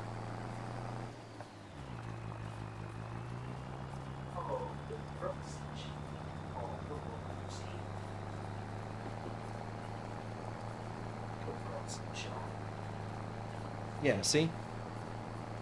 As soon as it's softened up, she'll eat every bit of it. Every bit of it. As soon as it's softened up a bit. We're actually looking into getting her some of the soft food. Some of the canned food.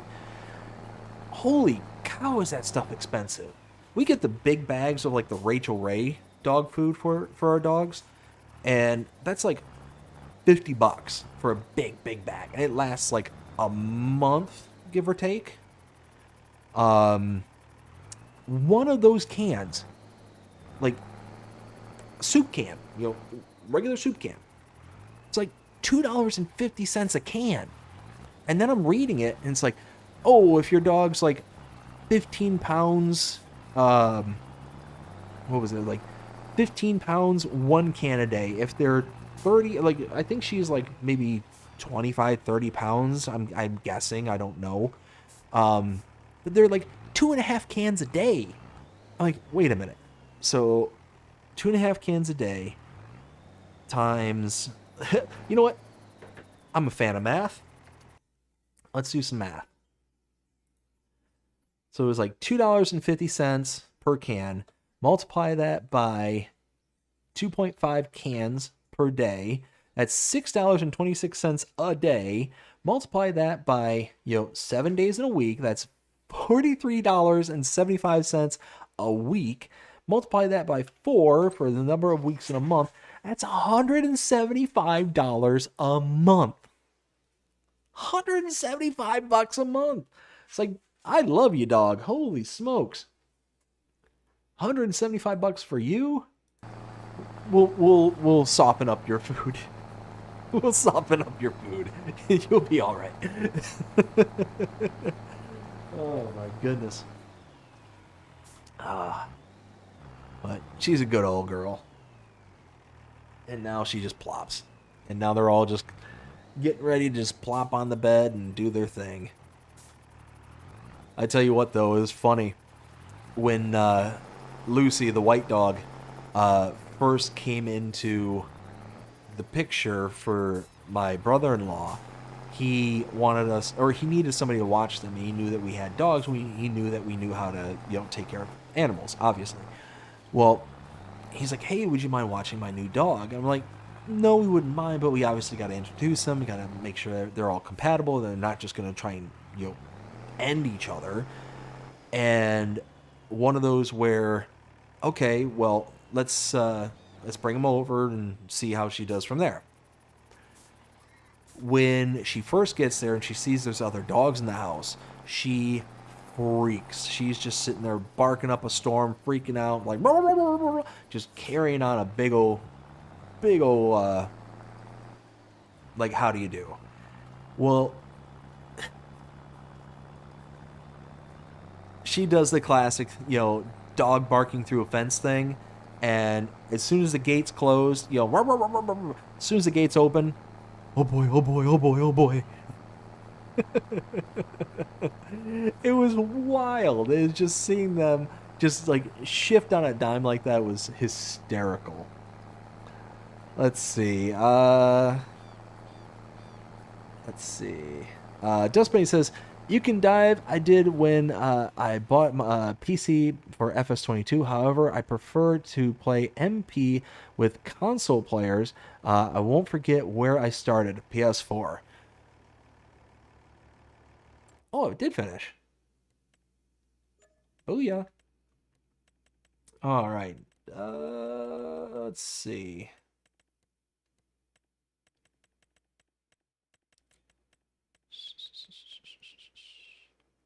Bailing, really just got small contracts. We don't really have much. You know what? Let's do, guess we'll do this one.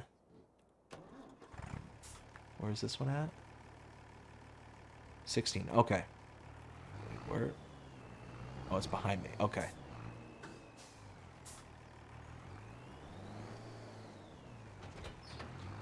But what was I saying?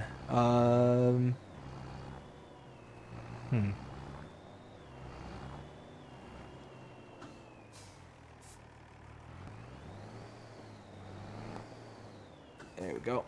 Pop that open. Fill this up. Let's see. Yeah, no, like I said, it's one of those where I really do love being on the PC, on my Mac. It just opens up the door to so much, especially as a creator, as a content creator like myself. Being able to use like easy dev, this thing here. Being able to just, it makes map tours so much easier. So much easier. Like before, when I did a map tour before, I'd basically have to lay down a bunch of money signs, to be able to get enough money into the game in order to do things. It was just a pain. It was a giant pain. Then you had to skip ahead a couple hours. I mean, with this thing, I can literally add in money. I can remove money. I can set my value to whatever. I can either, turn on super strength, flight mode, like all these different components that are of it. Why is the aspect ratio so messed up?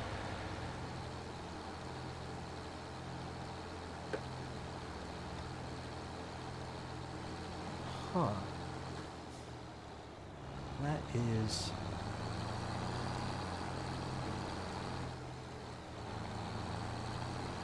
where am I? Okay, I'm still got a couple more fields. That was weird. Why did it...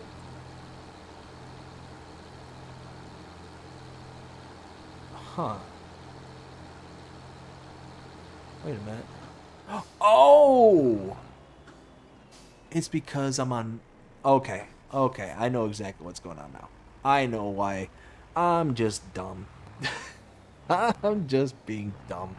Let's see. Mr. T-Bone says, we've been playing with mods that is only on Giant's Mod Hub and crossplay. Yeah, and that's exactly what I've been doing.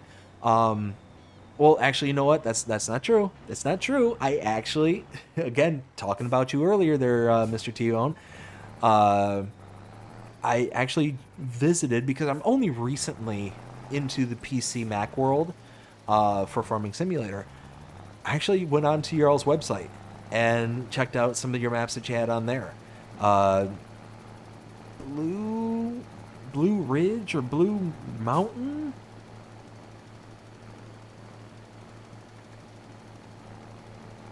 I forget what it was called.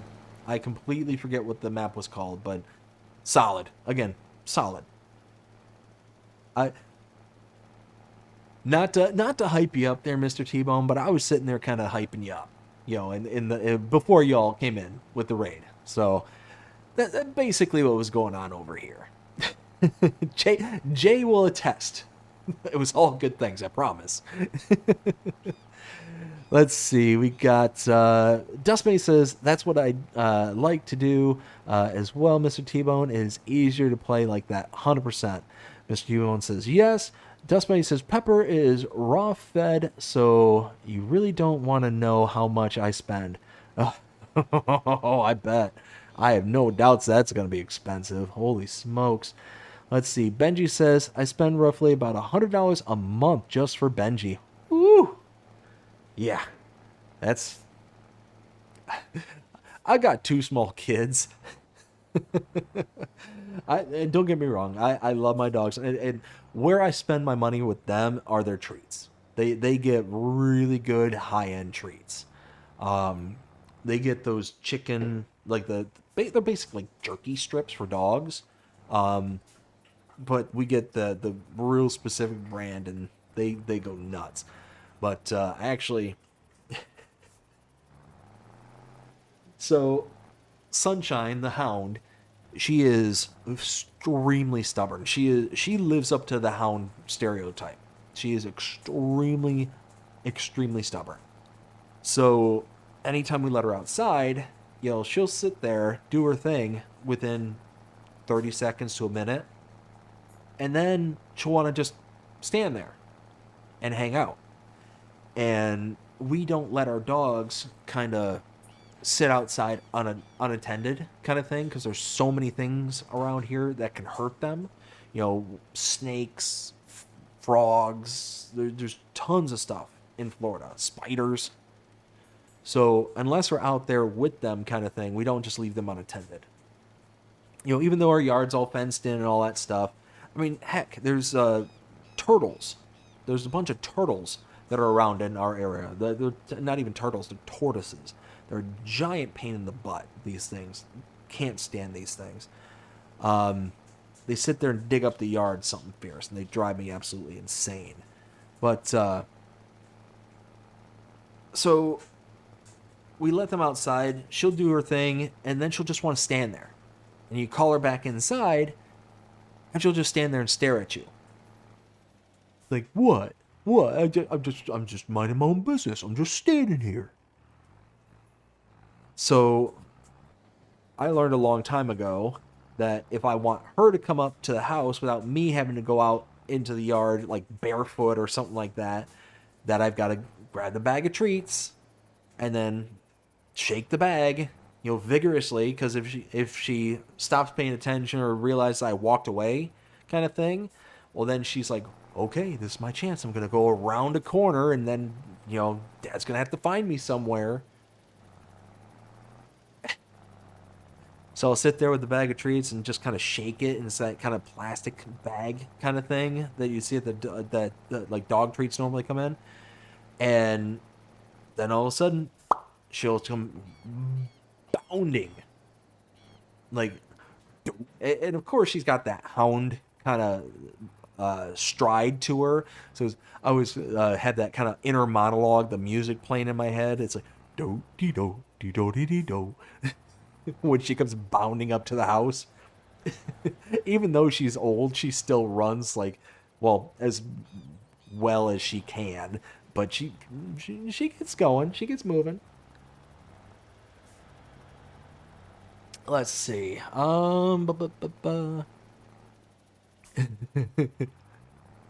Let's see. Ken says, you're not so smart. S-M-A-R-T. S-M-A-R-T. I am so smart. I am so smart. S-M-R-T. I mean, S-M-A-R-T. One of my favorite quotes from The Simpsons, by the way, was that line right there. Absolutely loved it. Let's see. Dust Bunny says, hello, Mr. Ken. And we got Dust Bunny also say, AFK taking Pepper out. Alrighty, Miss Dust Bunny. Well, we'll see you when you get back. But, let's see. So, right now, our inventory is limited. All we have is the truck. So what I might consider doing is we got to start building bridges. Speaking of which, let's do something here real quick. Now, from what I hear, this bridge cannot be built up right now. I guess you can bring... Ooh, hiccups. Ooh, hiccups. So, for some reason I hear that this doesn't work. So we're going to give this a test. I'm going to grab the truck and I'm going to drive it over, and I'm going to buy the tools, 5,000 liters worth of tools. Oh, hey, I forgot. I got all these. Can I... Let's see. Yes, there we go. Perfect. So we are going to...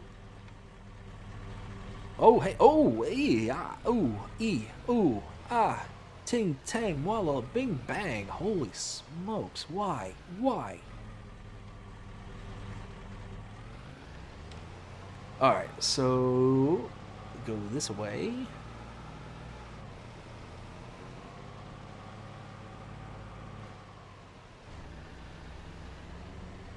Cut through the sawmill. I don't quite remember where to get the tools from. I know it's one of those purchasing points that you have to go to.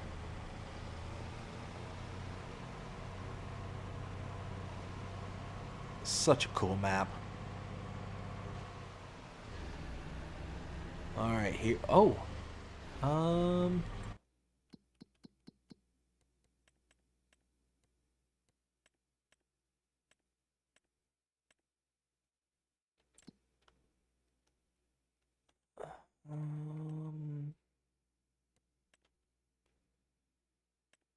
Needs rolled.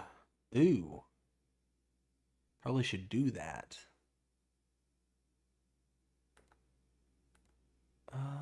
Visit. Okay, so we got oilseed radish in. Could plant canola, or we could just wait a month and do barley or wheat. Actually, one sec. Let's check this out. Visit. Okay, so we had canola in there. And we turned that into straw and canola. So, really, I don't need that anymore. So let's... Whoops.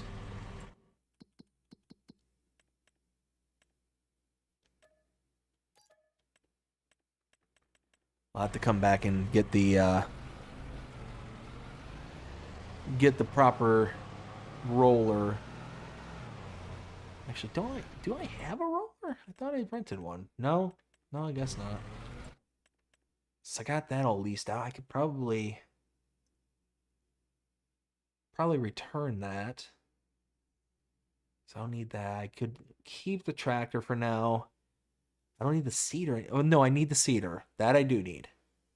Oh wait, but I don't need a roller right now because it's with oilseed radish. That's okay.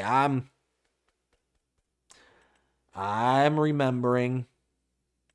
Okay, so I don't need this. All right. You know what? Let's just go ahead. Return that.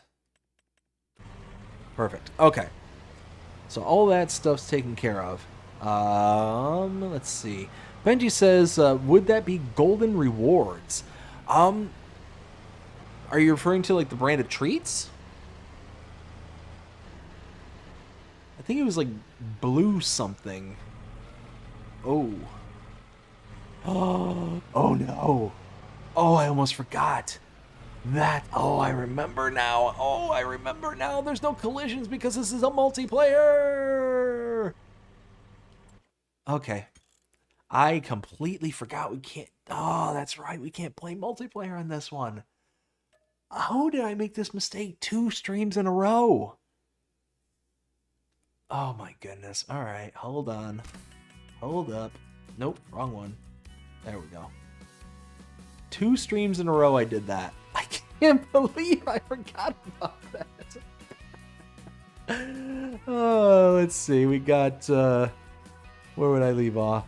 I think it was called Blue Mountain, if I remember correctly. The brand name. Benji says hello to Ken. We got Ken saying, hey, Benji, and wooden bridge broken. Yes, online it's broken. In normal single player, it's fine. Benji says yes, and Samuel with an LOL. Oh, yeah. Completely forgot about that. Completely. Let's see. Let me make sure.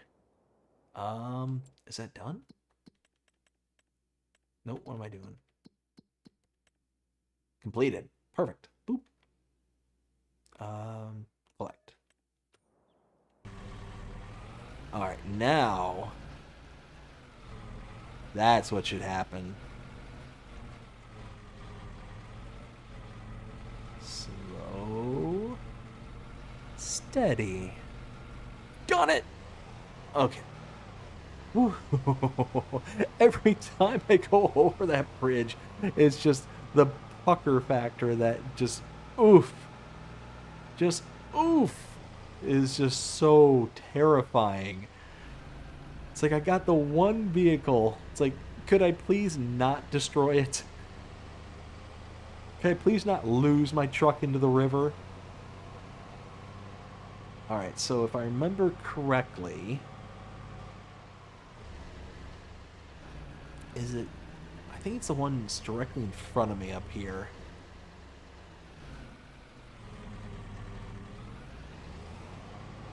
And then...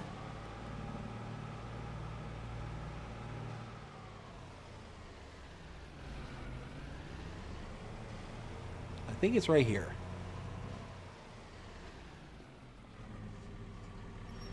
No, this isn't it. That's right, this isn't the right one, is it?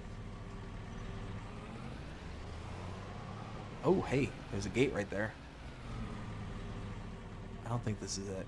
Oh, yeah, this is where you buy all the, like, the concentrated and... Yep, nope, nope, wrong one. Wrong one. Let's see. I think it's actually the one in the south.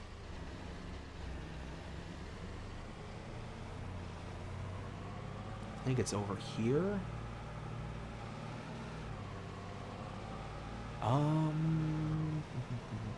That's cool. Yeah, I think it's this way.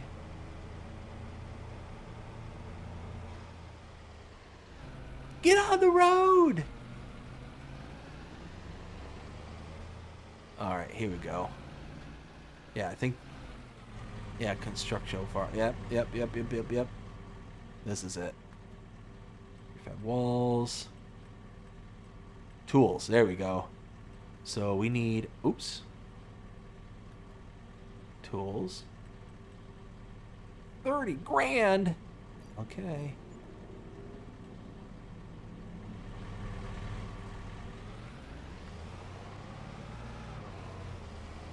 I think it spawns like back here.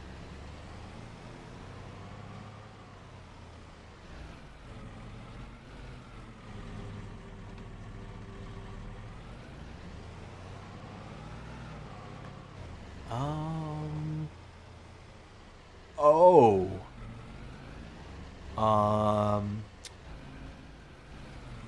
Well, that's a problem. That's actually a big problem. I didn't think that was going to be that big. It's too large for this vehicle.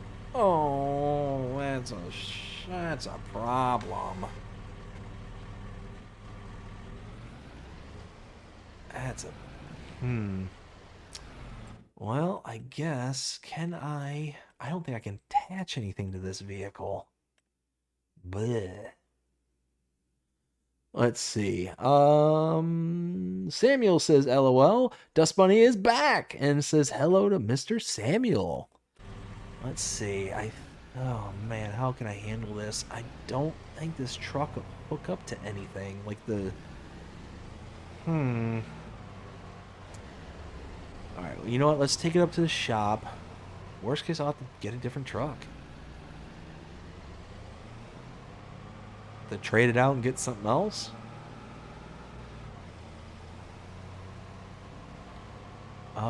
Let's see. This, ooh, hey, see there.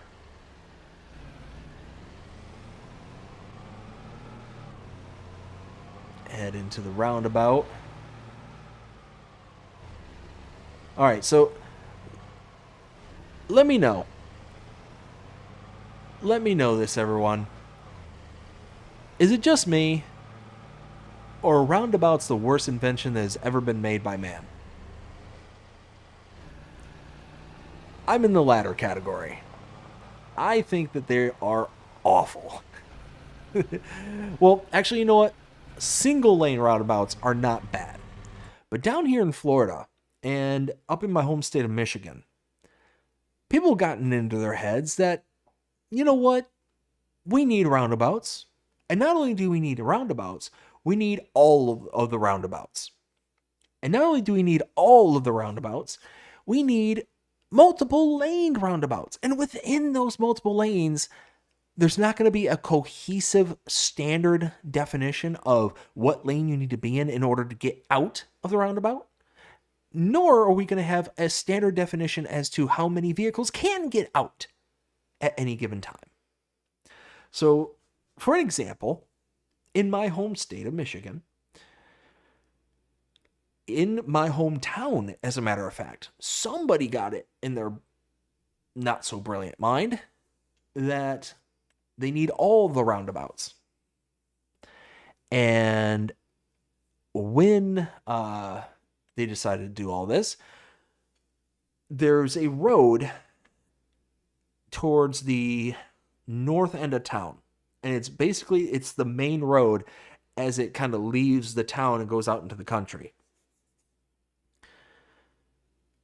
They have on one side of the highway a roundabout on the one side, followed immediately by another roundabout on the other side of the highway, followed by an immediate roundabout. So you're literally going from roundabout on one side, roundabout on the other side. That second roundabout leads you into a third roundabout.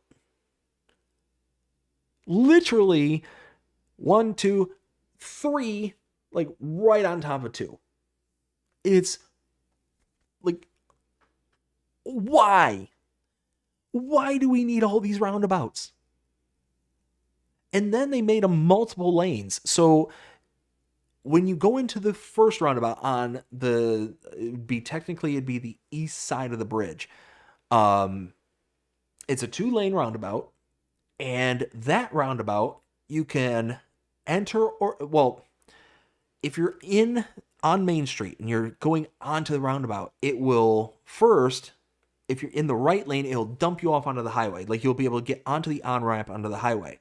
If you're on the left lane, that one, or the inner lane, that one will eventually then continue through and then lead you out the second exit, which is onto the bridge going over the highway.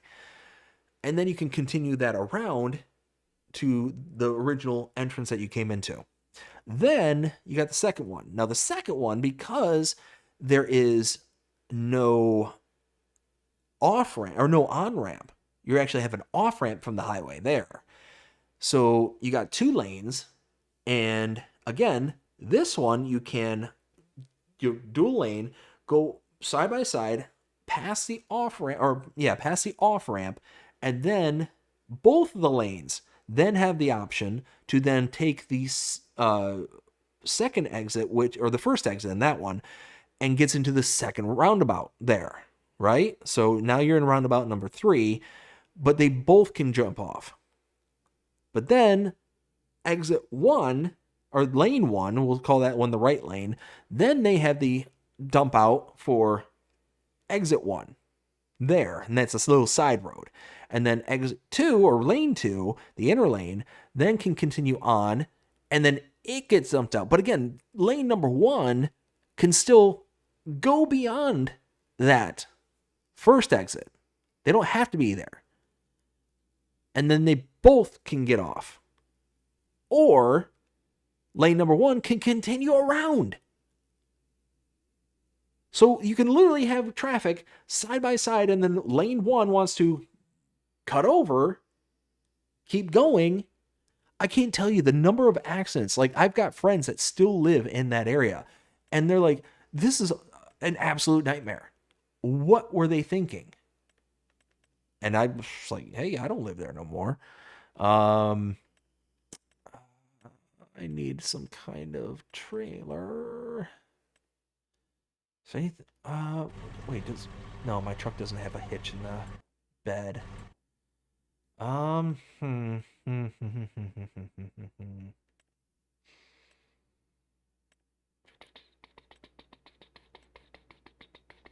What the? Swath roller.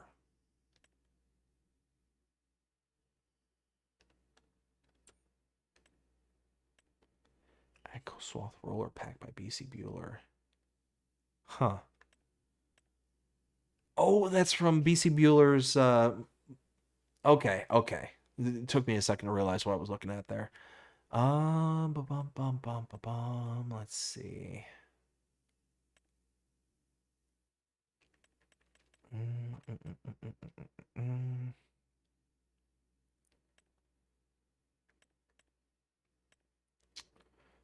know what? We've got to get rid of this thing. We can't hang on to it. So let's go ahead and just sell it. We'll buy us a new truck. Because it's got to... Like I said, I don't think I can use the hitch on this. So it doesn't make sense to even keep it if I can't use the hitch on it. But this. All right, 23 grand. All right, so start with a truck. No, I don't want to use any of those. I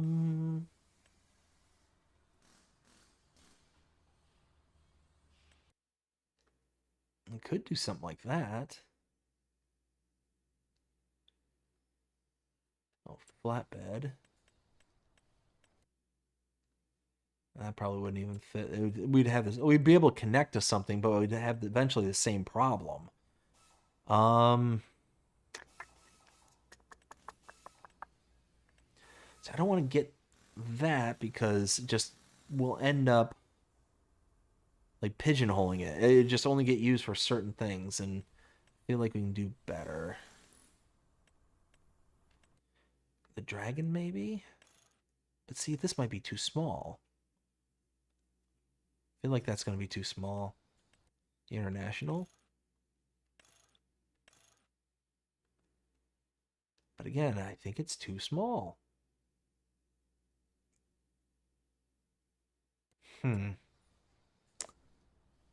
Oh my goodness, why? Why do they gotta make this so hard? I mean, I guess I could... Hold on. Ooh, wait. That I could do. Hold on. What if I did this? Let's see. Let's see. We got Samuel saying, "Hey, Crazy Bunny." We got Dust Bunny saying, "Mr. Samuel," with the laughing emojis. We got Dust Bunny also saying, "Arkansas has turned almost every stop intersection into a roundabout. It would be okay if the people would use common sense on how to drive in them." I mean, again, I don't think it should require, advanced knowledge of how a roundabout works, kind of thing. Like, again, single lane roundabout, fine. I'm totally fine with that. It makes sense. It doesn't require a traffic light or anything like that. You just got to worry about traffic coming from the left. That's it. Multi-lane roundabouts they're the devil's work. They are the devil's work. They are terrible. They are absolutely terrible. And I'm starting to see them pop up in my area here. And it's like, no, stop. Just stop it. Stop it. It's not necessary. Just putting a traffic light, or just make it a single lane. Just don't make it to where it's like a bajillion one different lanes, and we're going to start getting to 3, 4, 5, 6 lane roundabouts here. I mean, predictions, y'all, just predictions. Let's see. Ken says they want you to drive in circles. Do you think that a bunch of people from NASCAR just got into like city councils all over the country, and it's like, you know what we need? Roundabouts. We need people to make left turns. Oh my goodness. Let's see. Will says, let's see, I'm heading off to bed. Take care, everyone. All right, well, you take care. You have a fantastic rest of your day. We'll see you again soon. Oh, actually, we'll see you tomorrow. Ken says, Unimog. Night Will T. Do I have the Unimog? I don't think I have the Unimog. I don't think I do. No, I don't have it.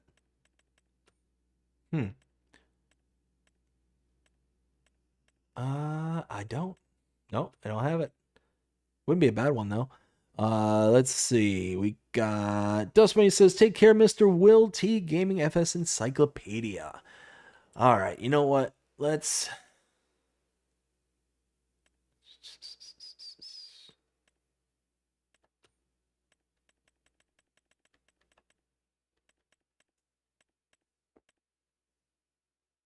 I know we could do the Bailey trailer with an international. Why couldn't we do that? Let's do that. Let's do this here. 68. Okay. Because eventually we can put a tipper on this. How much is the tipper? 3,500. I mean, the Lizard Dragon's bigger than that. 7,600. 170 horsepower versus 350 horsepower. So,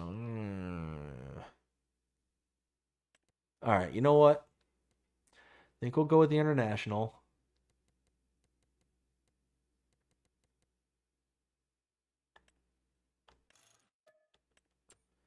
And then, oh wait. Oh, maybe. Uh-oh, I might have messed up, y'all. I might have messed up.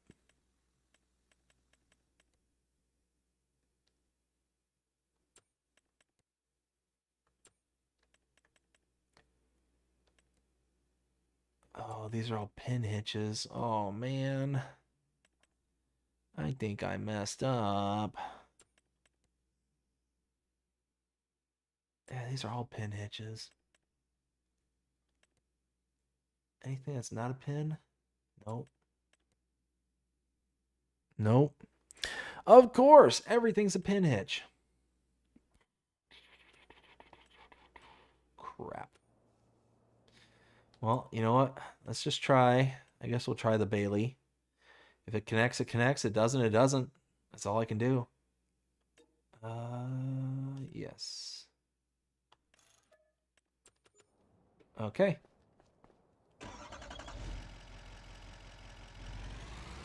I don't think it's going to connect. I don't think it will. Nope. Nope. All right, well, now we do need a different vehicle.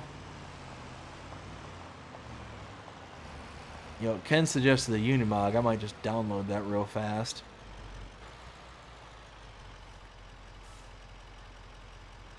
Well, 63. Whoa, hey, I forgot that's not there anymore. Let's see. Oh, that was an expensive lease. All right. Yeah. Let's go ahead.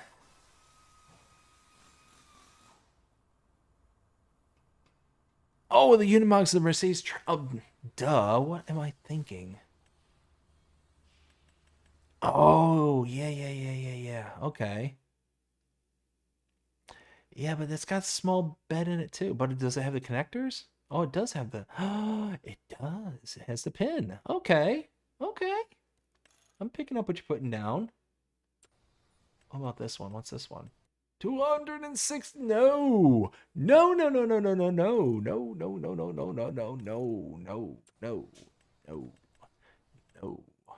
Yes. Oh, wait a minute. Does that have a front 3-point link on it? What is that? Engine setup. 240 horses. Okay. 3-point hitch.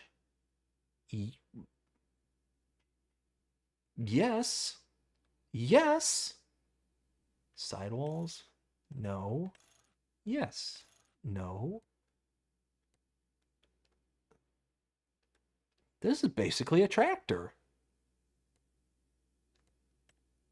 What rock have I been living under? Ooh, that looks pretty good. Yes. 93,000 is a bit expensive, but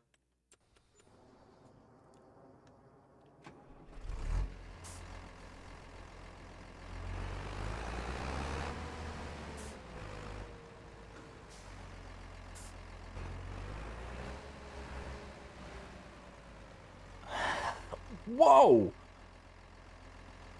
What? What happened there?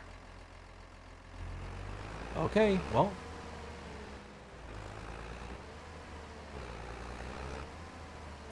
Alright, let's see.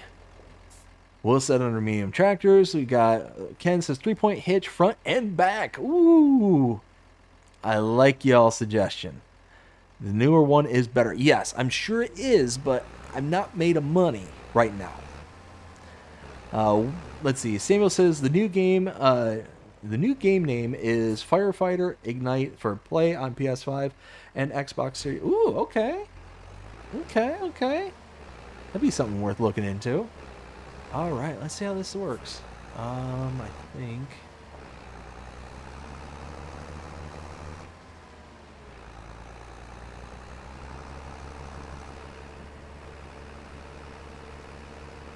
I'm liking it so far, y'all. Handle's pretty good.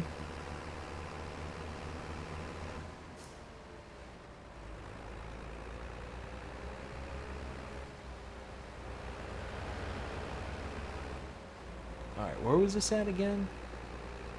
South. Okay, yeah, it's the south of town. Okay. No! Alright, so we're gonna go pick this up.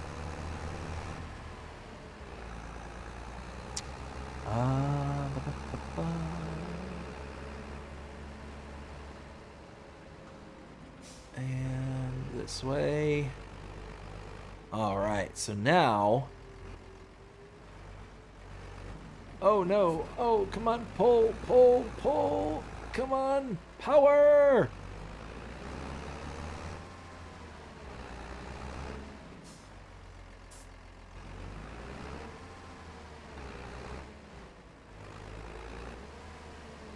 Why is your entrance so narrow? Fine.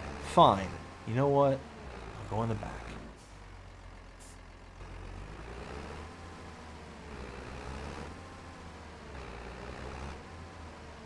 There we go. So I think I'll be able to get there better from this side anyway, so it works out for me.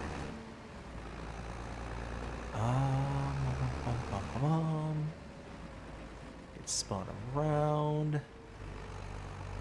Yeah, okay. We're at least in the yard.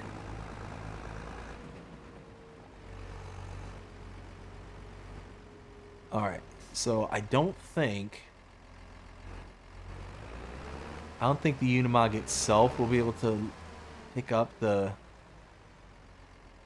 Drop that there. It's so cool. It just has that little tearaway part.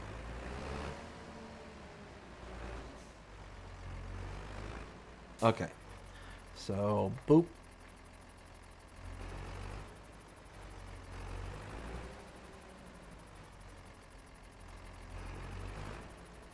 Nope. Doesn't look like that's going to fit, so... Now we bring out the big guns. It's so wild.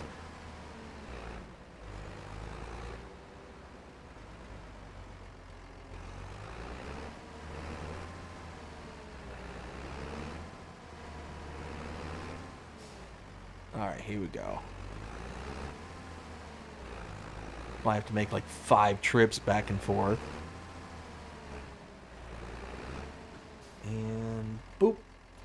Oh no! 2 of them! Let's go. Oh no! Are you serious? That's 10,000 liters. They're 5,000 liters each. Well, guess I can get both bridges started with this. Crying out loud. Alright, well, where am I going? Oh, perfect. I'm actually... am I? I'm not. I'm heading towards the big bridge right now. I want to start with the small one first.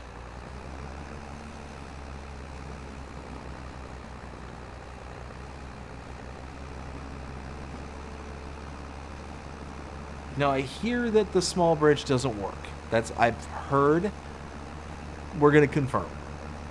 We're going to go and confirm.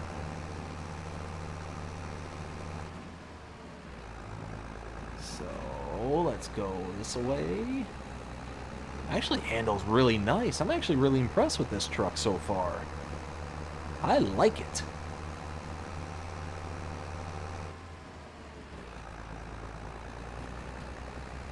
And normally I'm not like a huge Mercedes guy.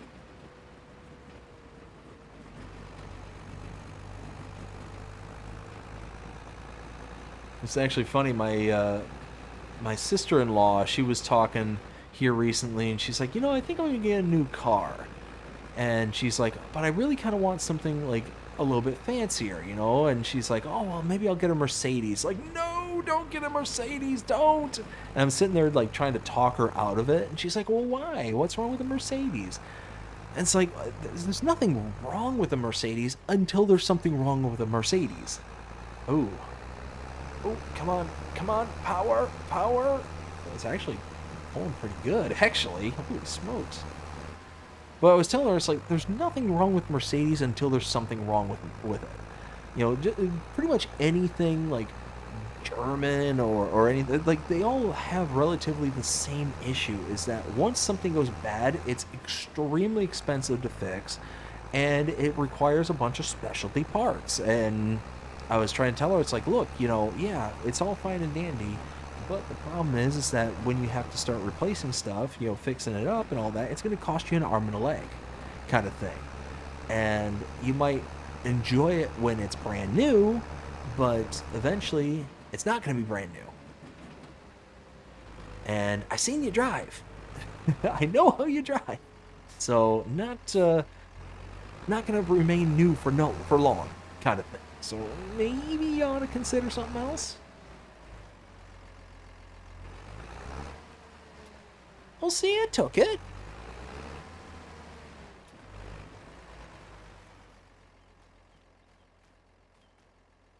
It took it. Well, who was telling me it wasn't working?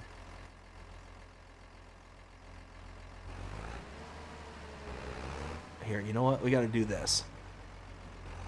I want to see if it'll take both of them. All right. Ramming speed!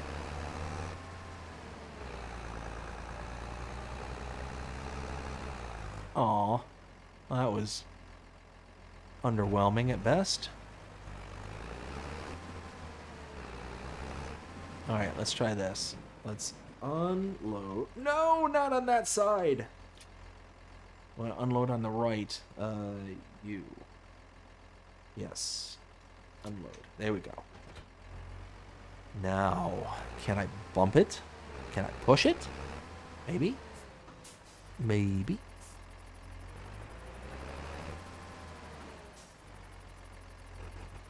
Oh, there we go. Get in the gear. Now, I know it only requires the 5,000 to start, but if I can send it here, then why not?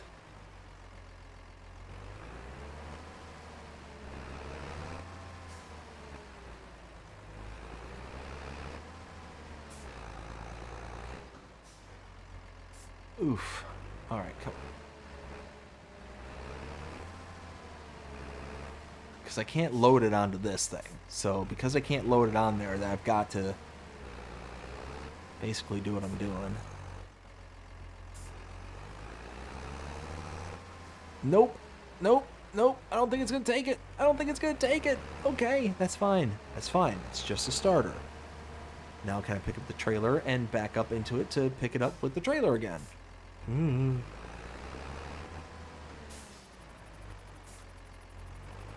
Alright. Boop.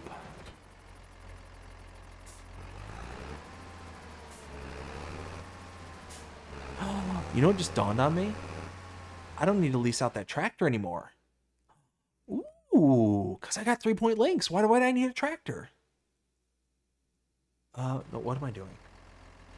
Alright, cool. Alright, let's go dump this off.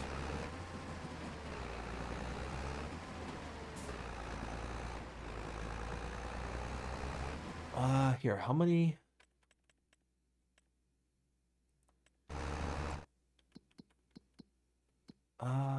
Vehicles. 180. This has 180 horses, doesn't it? I thought. 200. Well, yes, it does. Why, yes, it does. Okay, thank you. You know what, Ken? I think it was you that suggested this, the Unibog. Dude, absolutely stud suggestion. Love it. I'm digging it.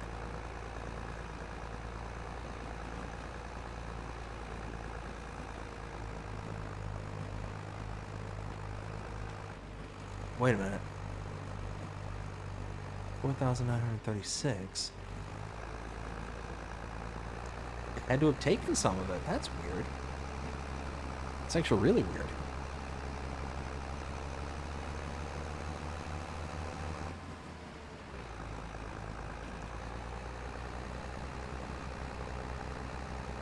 Alright, so I'm going to get this last crate over to the big bridge, and then I guess I'll figure out what I can do with the other tools, because I overbought a lot. I didn't realize it's 5,000 liters a crate. Like a big dummy.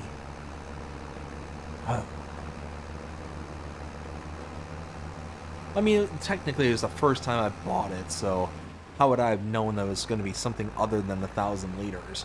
I bought 5 of them thinking it was going to be 1,000 liters a piece.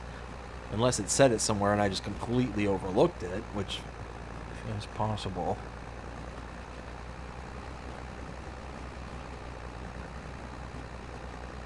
Alright, so...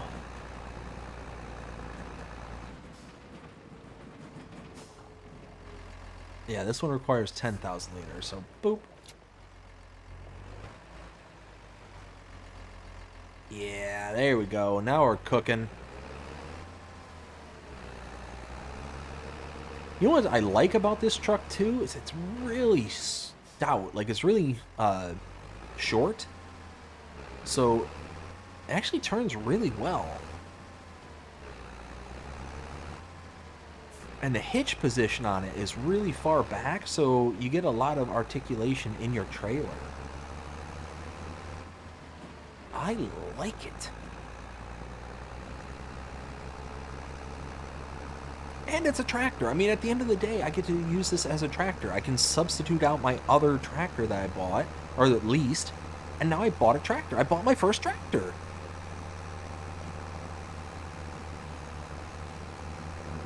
Booyah!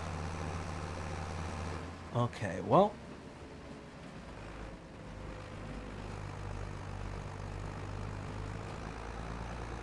let's get this. Alright, so... is there a place to sell the tools? I really hope that... I'll even take a loss. Oh, man, I don't think there is. I really don't. I don't think there's a place to sell them. Well, you know what? Tools. Tools. Oh, they're... oh! Oh, that's right, because they're all part of the production points. Whoops. Darn it. Warehouse? I can sell it back to the warehouse. How much? Okay, hold on. How much should I pay for one of these?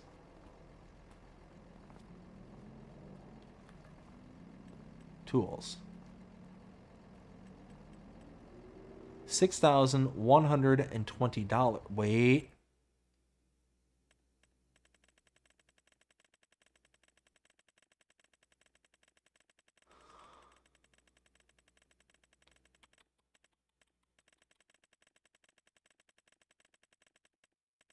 Tools. No. No.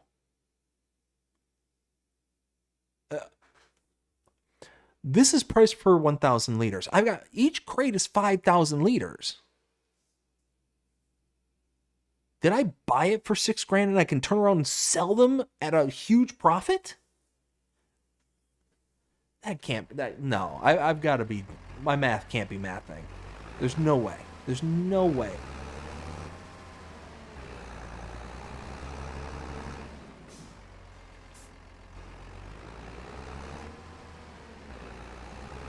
There's no. I refuse to believe that my math is right.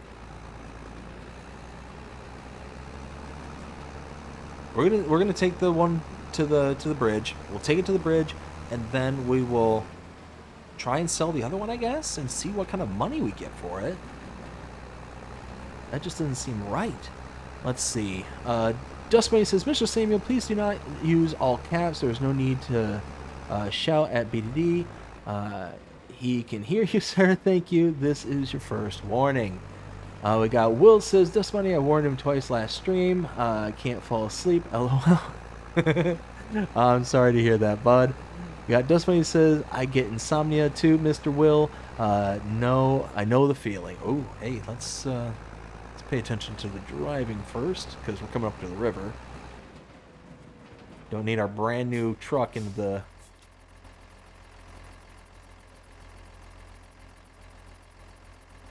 Okay. Okay, cool. Then... Now, where's the warehouse? I'm gonna try the warehouse. I'm gonna try it. Nope. Nope. Nope. Where are you? Are you the warehouse? Nope. There you are. Okay. So can I come out? I can come out here and then head the highway. Okay. Okay. I know where to go. Let's go. Come on. Hit the reverse. How's this thing look on the inside?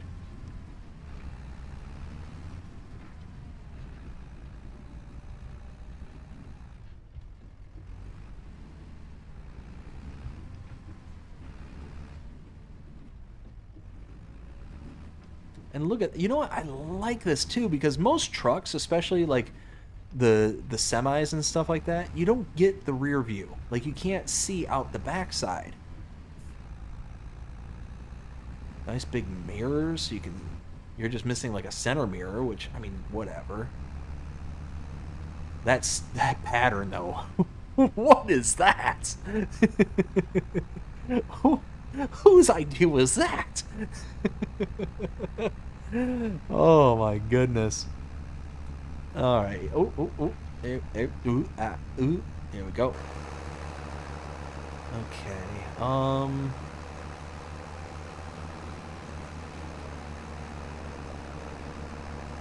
Yeah, let's try this one crate. We're gonna go and sell this one crate. And of course I gotta go all the way south, cut back around, go north.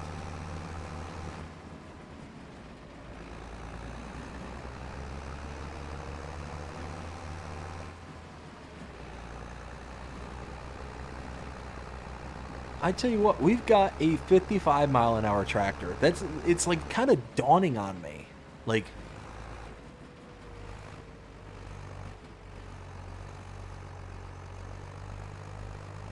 oh, come on, power. All right, so that's the warehouse right there. Okay, okay. All right, here we go, y'all. Let's see what this does. And then I'll catch up with the chat. Oh, that's the sell point right there. Come on. Come on. Come on. Okay, here we go. Here we go. Here we go. Here we go. Here we go. Yep. Okay, and... Wait. Is this not the sell point?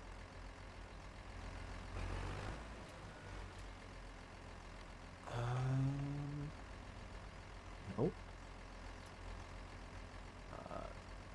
Left.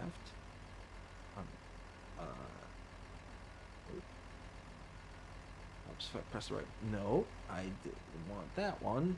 That button. That button. That button. Oh, for crying out loud. That button. Now, that button? I'm at the right place, aren't I not? Hold on. Am I going insane? Tools?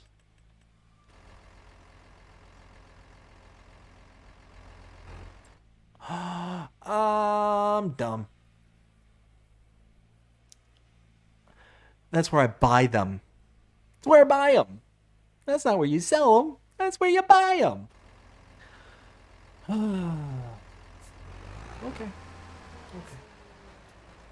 Where can I sell them? Like a dummy. What's around here? What's close? What is close? Get rid of that.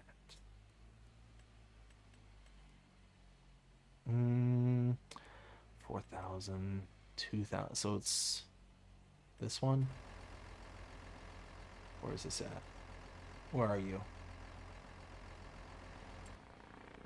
No, not the cement bridge. Sugar mill? Where are you? Alright, well, at least it's on the same side of the road. Alright, let's boogie out there. Alright, let me catch up with the chat. So, where did I leave off? We got, Dustmate says, Mr. Samuel, you've been warned twice in the last stream and once here. Next time will be timed out. Please be careful. We got Will that says, the newer one would look great with the lizard longhorn. Thankfully, BB Mods is making some attachments for the Unimogs. Ooh, nice. They will have goosenecks and fifth wheel hitches on the attachments. Will says, Samuel, there is no Tesla car in here. Oh, are you referring to the, might be referring to this thing. The Skoda electric. We got, let's see. Ken says, bridge takes tools. I think it's materials you need won't take.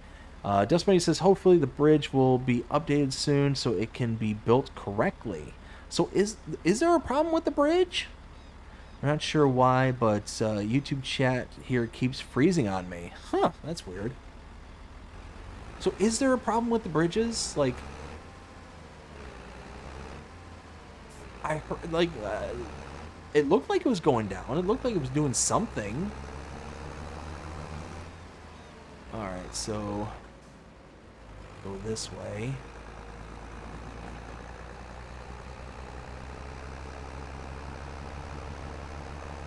Okay, so wait, this makes more sense. So 5,000 liters at like $600 per 1,000 liters. So it's going to be like, okay, so I am going to take a loss on these. But at least I'll get some of my money back. It's, ugh, just can't believe it. Let's see. Hey Samuel, why are you telling Dust Bunny to shush?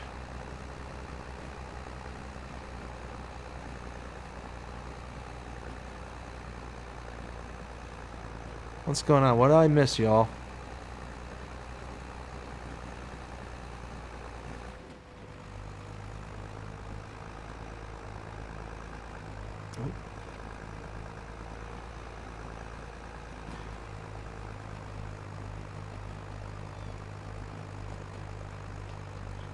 Hey Samuel, one thing I'll say is just I've got loads and loads of respect for Dust Bunny. So I'm catching up on something. Apparently I missed something while y'all were kind of going Okay. If it's just joking, then okay. That's fine. Just like I said, I got loads and loads of respect for Dust Bunny, so if it's anything more than joking, then we're gonna have problems. Where's the entrance? Oh, of course it's back there. Oh, we'll get turned around.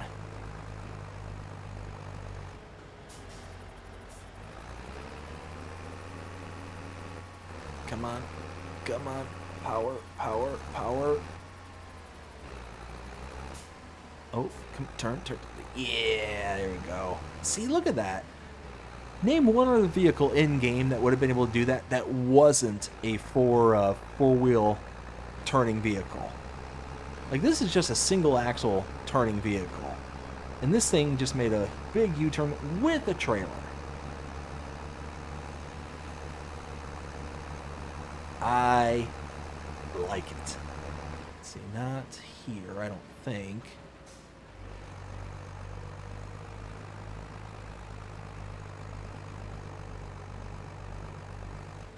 Oh, hi. Open the gate.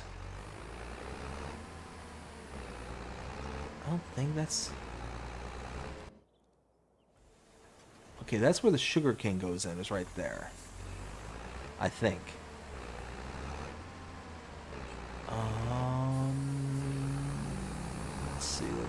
Let's see.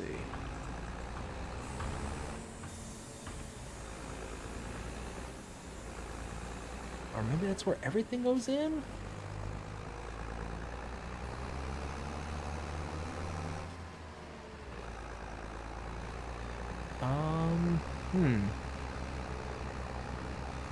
Well, there's a spot right there, but that's...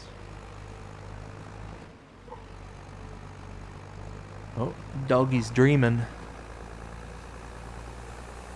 Doggy's dreaming, making noises. Oh, wait, what's this? What are you? Are you what I'm looking for?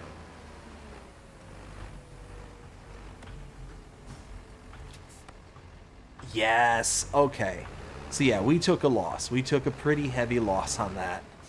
But 3,861. I think it was like 6 grand, so 3 grand a piece. All right, where was I?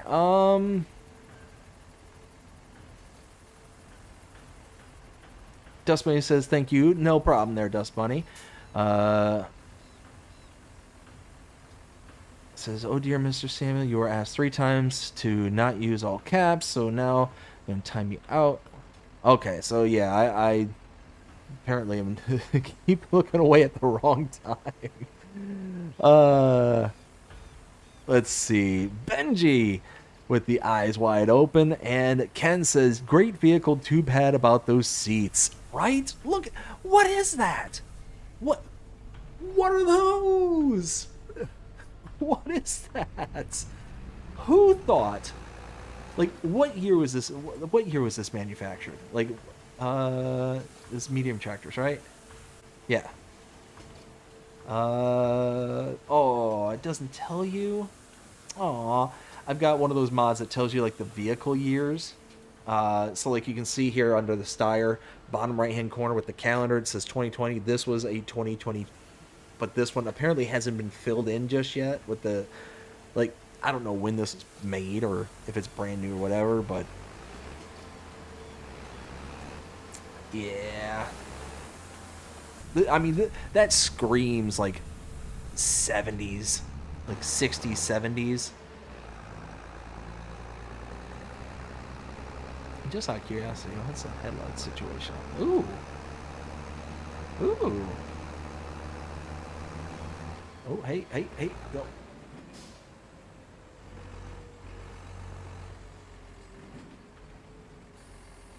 Oh, it's got good brights to it, too.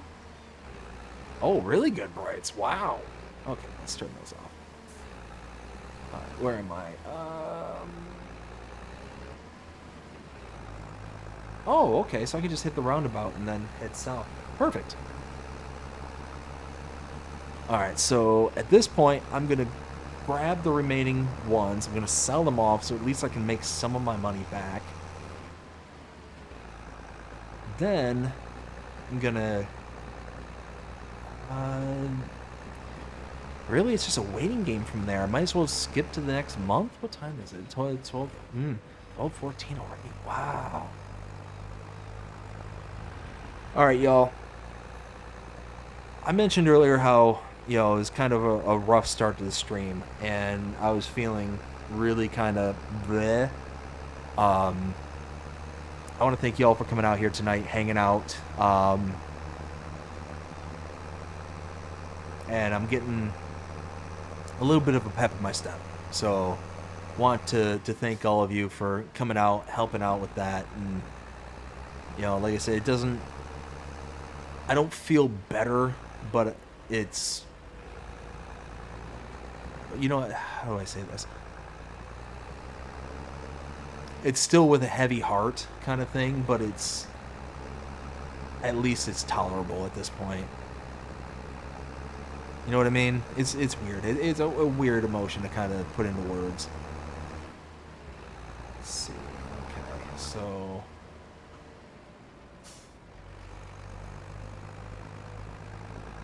we only got the one left. So wish I would have came over and picked it up earlier.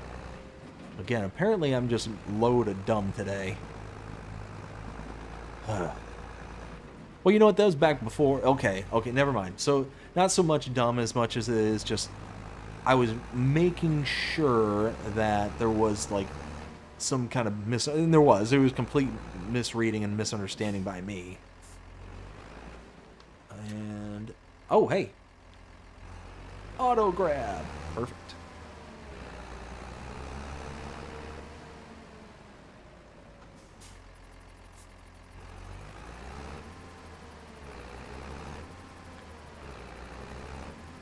Let's see. Ken says seat covers look like my grandmother's couches. Yes, screenshots and shoutouts. Yes, we will be doing that here shortly. Unfortunately, I don't have any screenshots. Will, I know you sent me a whole bunch. I apologize. I didn't have time to queue them up tonight. Had a bunch of stuff going on prior to the stream, so I didn't get the ability to set that all up. So I do apologize. I do appreciate you sending them out to me. I will queue them up for the next stream. Taco de Groot. Taco, how you doing tonight there, bud? Hope you're having a fantastic night so far. Oh, man. Let's see. Let's get this. Ah! Don't do that. So, that Universal Autoload mod, I absolutely adore that mod. I adore it. Because the fact that I can just sit there and come up next to things like pallets and whatnot, lift them up off the ground, put them onto the trailer, and then it auto straps, or it straps everything down for me kind of thing, to where you can still have the physics and the characteristics of moving items around. You can still have the ability to roll things over. Like, that's the things I don't necessarily care about regarding, like, autoload, like, console trailers, stuff like that. Like, the one I can think off the top of my head, I think it was, like, the pallet autoload or something. It's under trailers. It's, nope.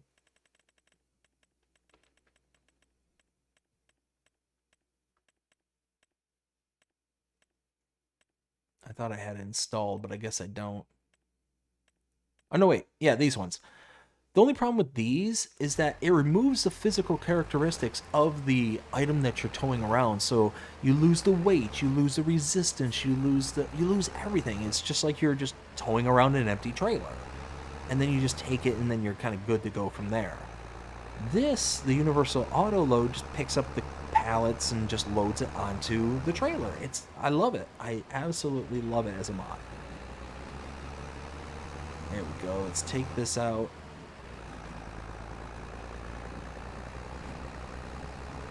I love it. I love it. You just dawned on me. You get like the single captain's chair in this, but that monstrosity of a seat, that's a dual seater.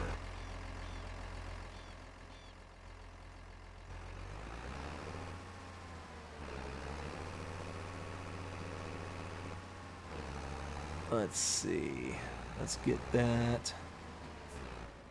Let's see. We got Dust Bunny says evening taco. Samuel says, wait, Samuel, crazy for my Samsung tab.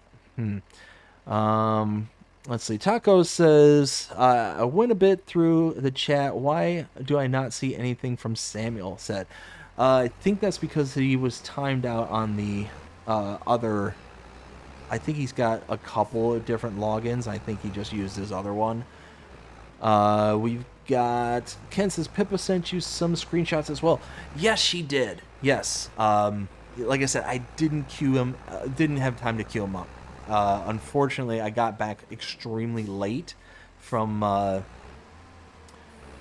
Well, the family and I went out and about earlier today, and we got back way later than I was planning on it. But yes, Pippa's will be queued up, Will's will be queued up on the next stream. I sincerely apologize about the screenshots. Let's see, what else? Let's get this over.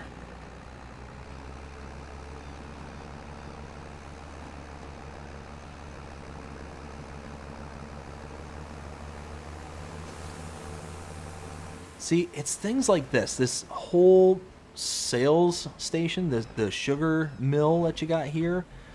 Part of the reason why I love Zero Ito's maps so much, it's like you get these huge buildings, like these big complexes. They're all custom made. Like you can tell, like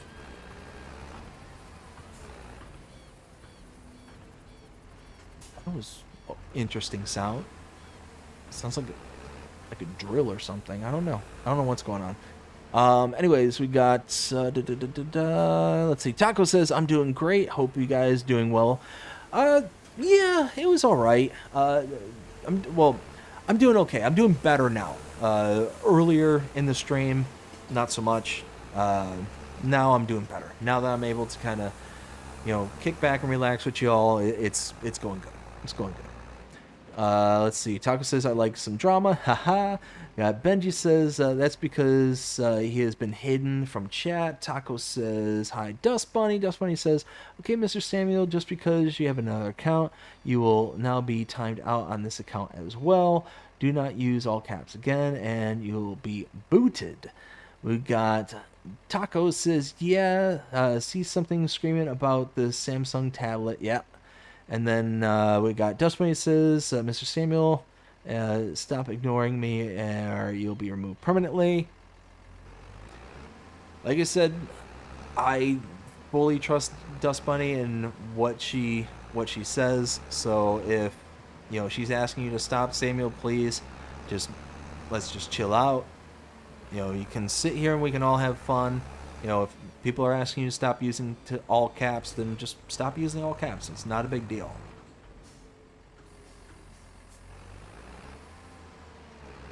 And I do remember the last time, you were asked a couple of times in the previous stream as well to stop using them as well. So, like I said, let's all just kind of calm down and we'll be good to go.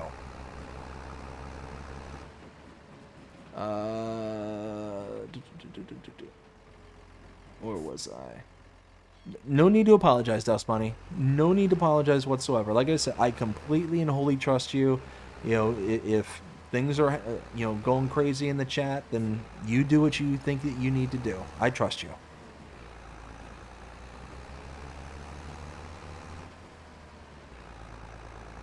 Alright, so at this point, I'm going to take the truck and trailer back over to the farm. Then I'm going to go ahead and I guess did I return the other tractor already? Did I return it? No, I didn't. Okay, so that's there. So I can return that tractor because I've got this. I don't need the other tractor. That's so amazing that this thing has front and rear 3-point link. Dust Bunny says, thank you. No problem. No, like I said, Dust Bunny, you have built yourself a reputation in the community as, somebody who is beyond trustworthy. So it's one of those that I know that if something's going on, that you're kind of upset about, I no problem whatsoever. Do what you think is appropriate. Like I said, that's why I made you a moderator. That's why, I made the people that are moderators. There's a reason why they're moderators, is because I trust you. I trust your judgments.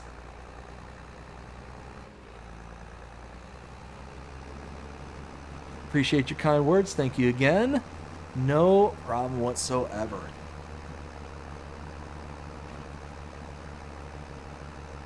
All right, so like I said, we're going to take this back. Ooh! We don't have the truck anymore with the narrow tires, we got this monstrosity with these massive tires. It's going to be so much easier to get across the bridge. Unless we're in... unless we're in multiplayer again. And then we just kind of crush through the... Yeah, look at that. It's so much wider. Oh, that was so... Oh, that was less pucker-inducing. I love it. Love it. Love it. Love it.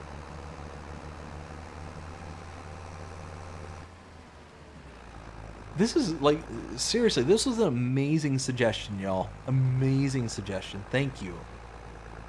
I'm loving this truck. Loving this truck. Giants, you got a winner here. You got a winner with the Unimogs. 100%.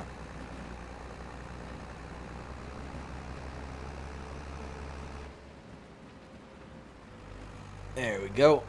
Now...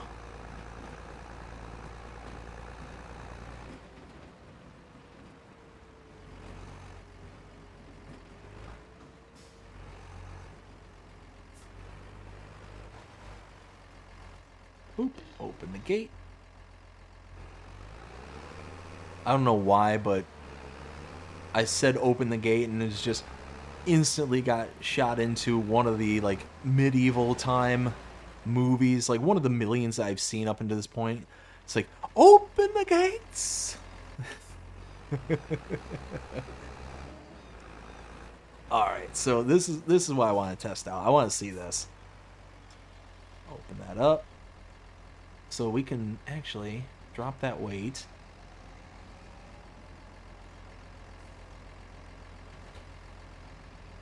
I mean, you can see, like, this truck is... It's a little bit longer than the tractor, not by much.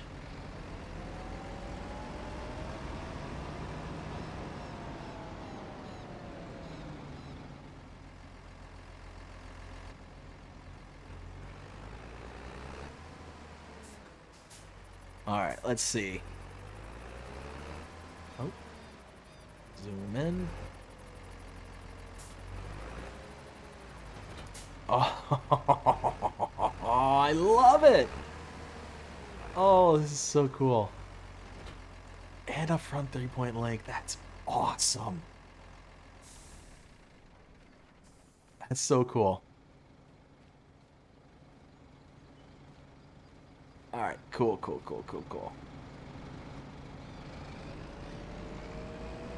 Let's see. Can we pick up any other contracts? Couple fertilizing. Unless we're gonna do some like onesie twosie, couple thousand here, couple thousand there, is really not worth it. $169,000 for rebar. Holy cow! Are you kidding me? There's a couple harvesting we could do.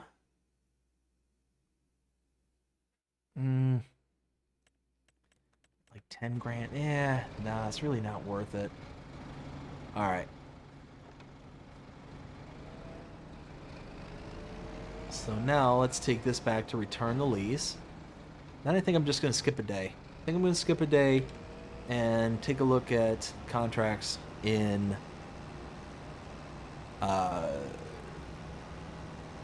wow, March. Yeah, contracts in March. Now, let's get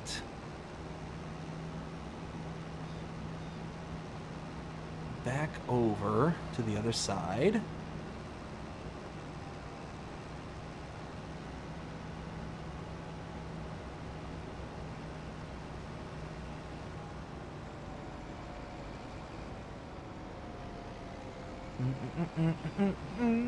Got to get to the other side, get to the other side.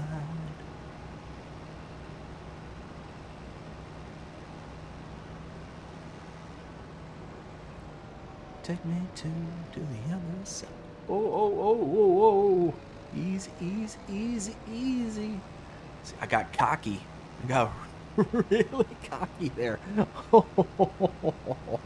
Oh. Oh, hey, pay attention where you're going. All right, we got Taco says BDD. You know, that is a little Unimog is the base of the Mercedes MB track. This is why that little thing acts like a tractor. Yeah, yeah. No, I'm not familiar with Mercedes whatsoever outside of their performance. Really, outside of that, I'm wholly ignorant to the pack and whatnot. But I like it. I'm liking it. Let's see. Oops. Ah. Nope. Yeah, this way. Okay. Ah, what was that?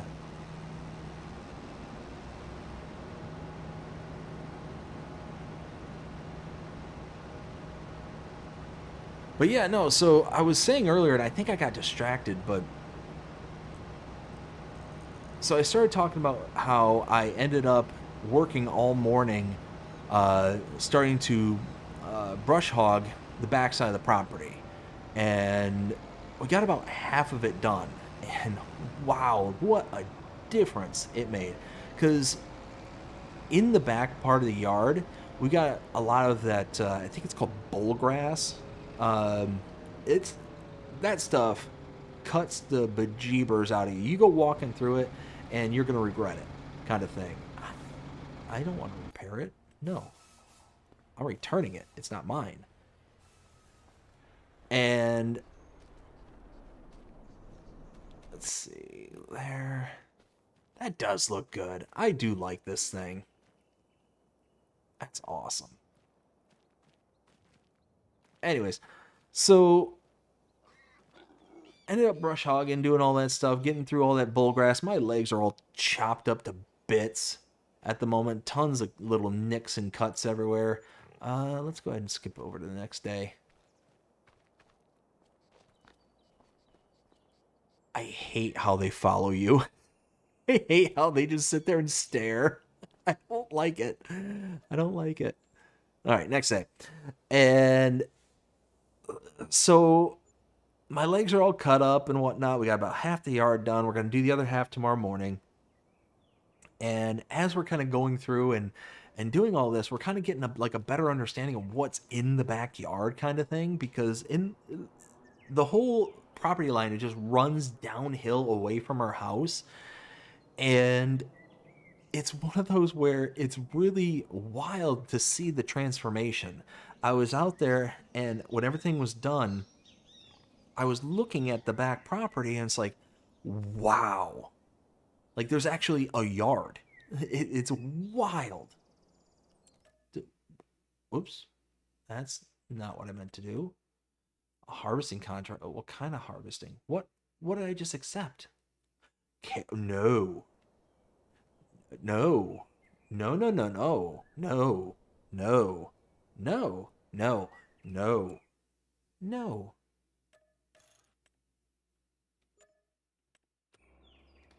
Hi. Yeah, I'm losing money left and right in dumb ways. Let's see. So we got... Oh, we can set... Let's set a worker up here. Where's this one going? This is 8. Oof. I just clobbered that thing. Alright. I wonder... Okay, so earlier I was describing how to use the course play. Now, I want to see if this works. So, this is course play down here. Click the little thing down there. Now, this is the field that I want. So, target position, I should be able to set, like, the target just like you were driving in-game, like for setting up your tractor to auto drive from one place to the next. That's what this is. Then field position here. There we go. So now you see the white border. We want to do 2 headlands. Want to start in the center because it's a cultivating. Remove the roundness. Generate. There we go. And start. Ooh. It jumped right to it. Well, hot diggity dog. All right, well, what else we got going on here?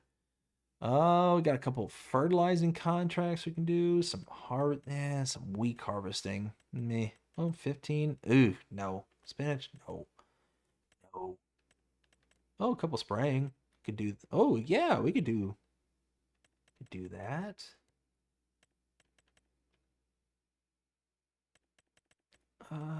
You know what? Yeah, let's do spraying. We'll do this one and this one.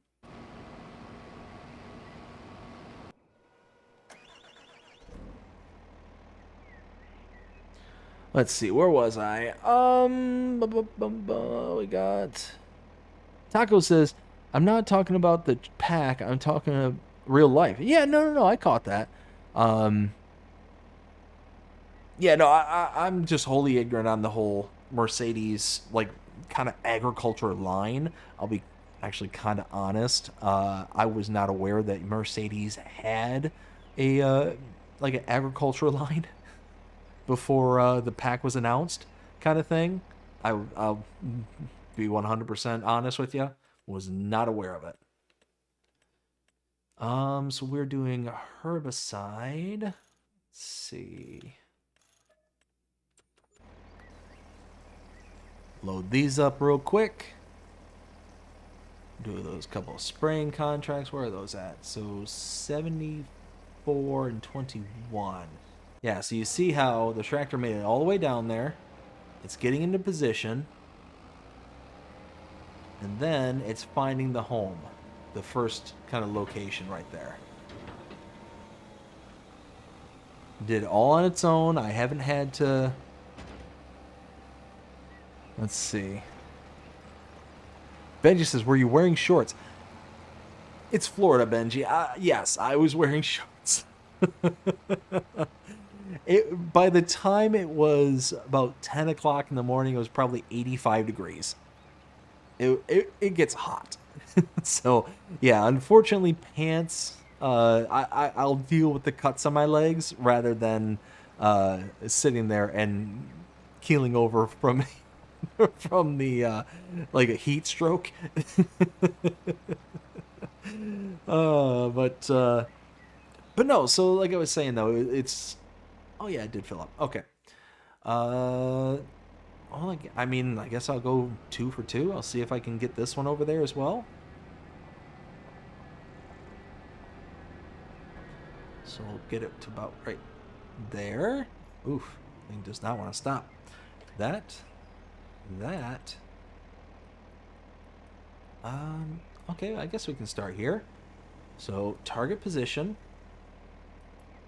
There. Field position. Here. Yep. Settings. 36 meter spread width. 2 headlands.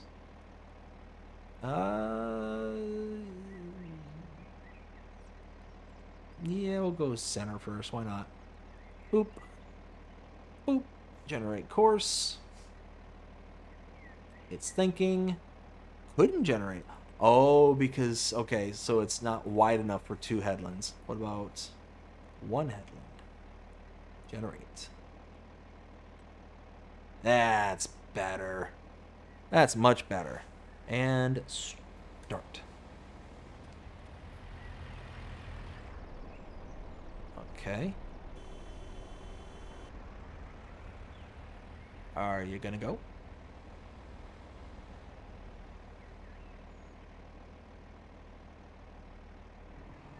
Let's do this. Oops, wrong button. Alright, that. There we go. Okay. I don't know what happened there, but it didn't like it. So yeah, that's doing its thing.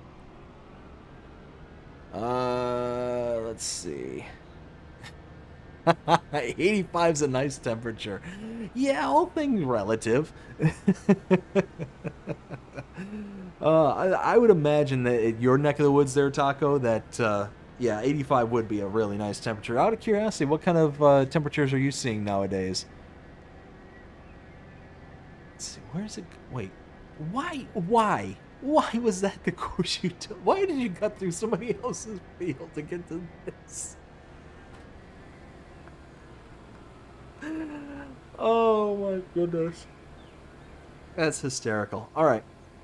Let me go ahead and give the shout outs here real quick, and then we'll do all that. All right. First things first, let's go here. Oh my goodness.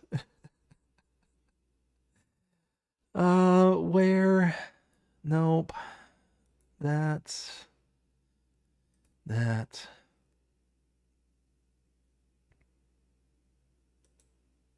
All right. Go here. All right. So we're going to start out with our tier 3 channel members. Starting out with Piping Paul, Rail Fanning Jonah, Pippa, and Ken Adlam. Thank you all so very much for being tier 3 channel members. Greatly appreciate you. Also go off to our tier 2 channel members. Give you a big old shout out. Thank you so very much for being tier 2 channel members. You are Mark K, Lonnie Johansson, Reaver Time Todd, Brady Rimmer Productions, and Farmer Donkey. Thank you all so very much for being tier 2 channel members. And if you are interested in helping out the channel and want to see it continue to expand and grow, consider getting a membership. You can start out with our tier 1 membership. That for 99 cents a month, you get access to custom badges, custom emojis. You also get early access to edited content such as the roleplay series and the channel shorts. That again, 99 cents a month. Or you can do a tier 2 membership. Tier 2 will give you everything I just mentioned before, plus the shout out that you just heard a few seconds ago for all the tier 2 channel members. Then there's tier 3. Oh, tier 2, $4.99 a month. Tier 3s get everything I just mentioned, plus they get the custom discount code to the channel merch store, as well as the ability to come onto live streams like what we're doing here and hang out. I have been kind of aloof on that portion of things here lately, just because of how weird Giants has been on their kind of releasing stuff and how irregular the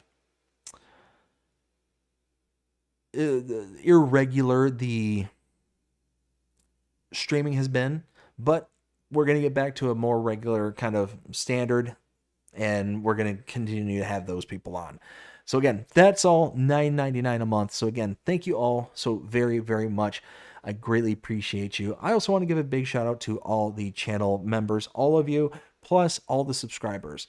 Without you, as I say, I would just be talking to nobody into the ether, and would have made nights like tonight very, very difficult to deal with. So again, thank you all so very, very much. I greatly appreciate every single one of you.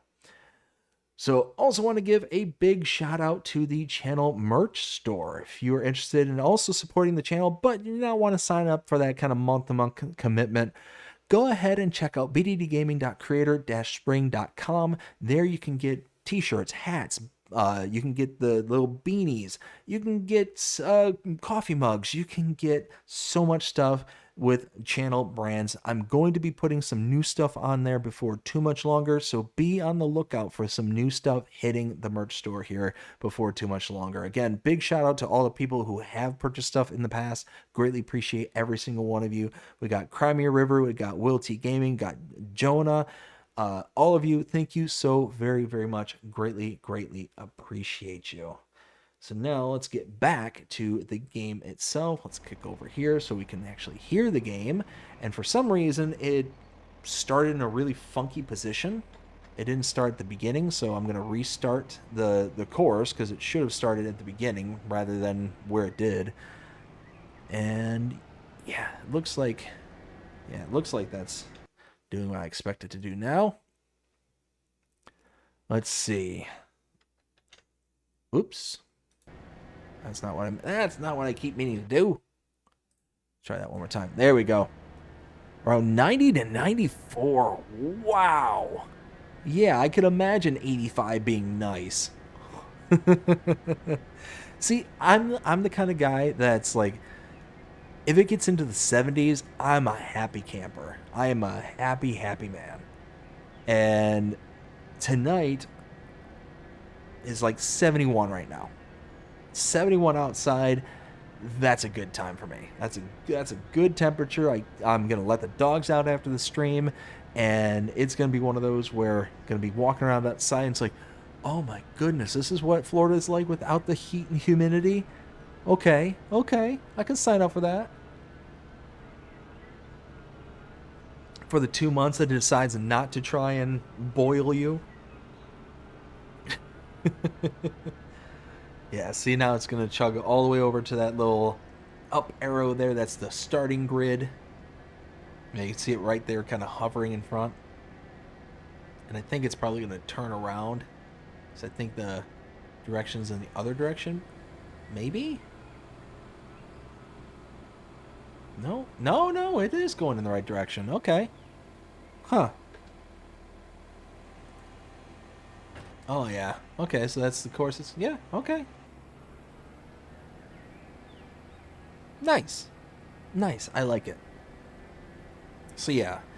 We'll finish spraying this field. After we finish spraying this field, then we will kind of go from there. Nope. Wrong one. There we go. Close that. Oh, yeah, that's chugging along, doing good. Let's see. Is there any other contracts we can absorb? Got these fertilizing. I mean, yeah, we could do those real fast. Let's see. It's about 1:45. I think I'll be on for about another 15 minutes. And then I'll kind of hop off from there because, like I said, I've got the other half of the yard to do tomorrow. So I'm not going to be on too terribly late tonight. Let's see.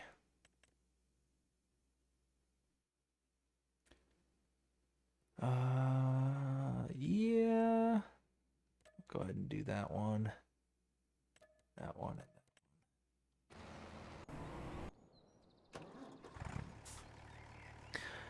Again, I want to thank everybody who came out early tonight, who gave me an opportunity to kind of let people know what was on my mind. Like I said, I've been struggling with that for the past few days.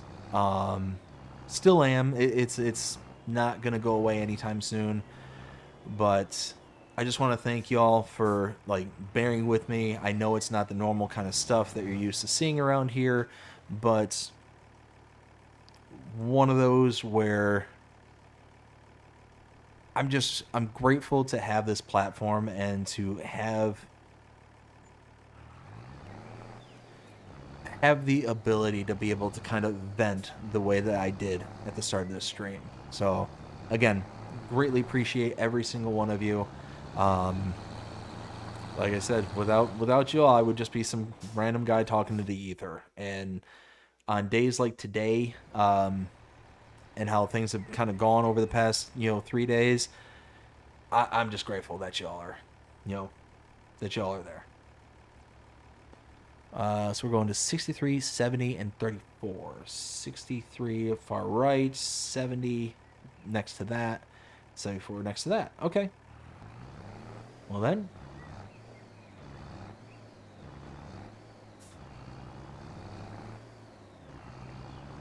There we go.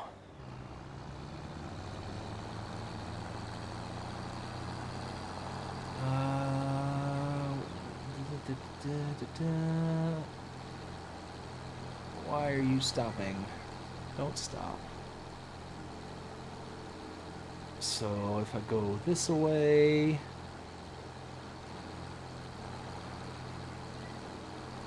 too slow. Let's see, we got Taco says my AC is set to 76, but we are going into the hot times. Oh, yeah, that's right, because are you technically in the southern hemisphere there, Taco? So we're actually getting ready for winter. So if you're getting into the hot times, then you'd have to be in the southern hemisphere. Anyways, less wind and stuff, easy going to 98 with pretty humid conditions. Luckily, this is only about 6 to 8 weeks. Wow. Yeah, but still 98 degrees, especially being on a island like you are, like that gets brutal. Like all that humidity and stuff. Let's see. Yep, keep on going. Dustmate says, well, without you, we wouldn't have anything to watch, so it's a team effort. Well, I appreciate that. I appreciate it. It's like I said, I did do a fair bit of venting at the beginning of the stream. I'm disgusted with what I've been seeing online here lately over the past 3 days. I'm absolutely disgusted by it. So I'm just glad I have the ability to kind of vent it about it. So, all right. Let's do this. Do that. Do that. No, actually, because we don't need it to drive anywhere, we can just boop. Just lay that out. We don't have to set a targeted position. Do 2 headlands. Move that. Generate. It's thinking. Bam. But see, really 2 headlands is overkill. So let's just do 1. 1. Generate. That's better. And no, see, this is what I ran into last time. So I've got a hotkey set for starting at first position, nearest waypoint, or last position.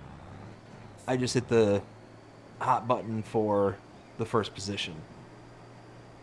That's the one weird thing about this mod, is that you can sit there and set it up to where it will supposedly start at the first position. Sometimes it does, sometimes it doesn't. I don't get it. Let's see.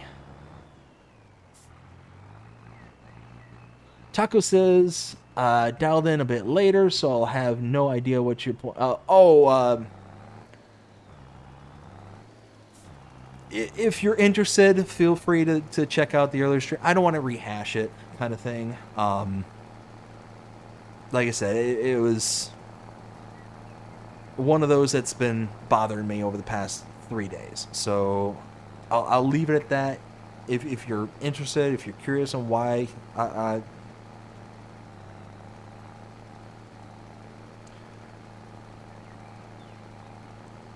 I said, I don't want to keep bringing it up.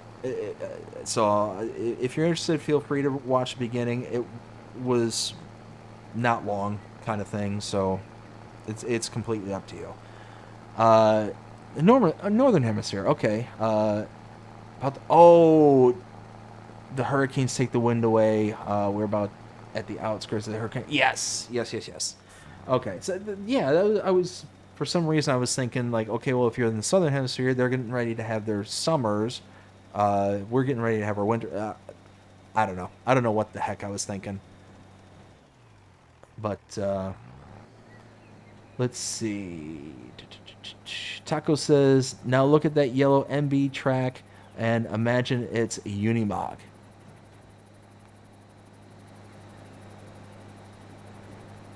Oh, that's... So what it's all the same platform. Oh, that makes so much sense.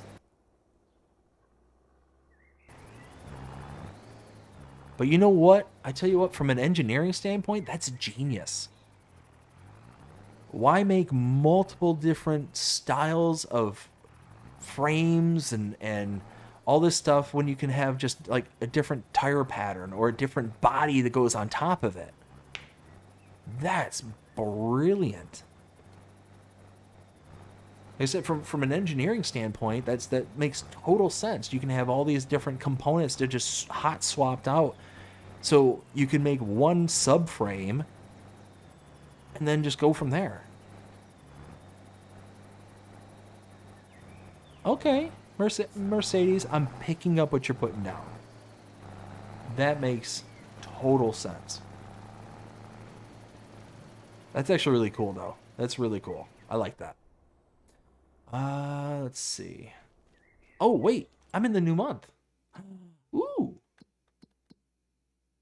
Barley or wheat? Barley or wheat? Barley or wheat? Barley. You know what? Let's go with some barley. Let's go with some barley. Boop, oh, wait. No, that's not what I meant to do. I didn't mean to do that. What did I do?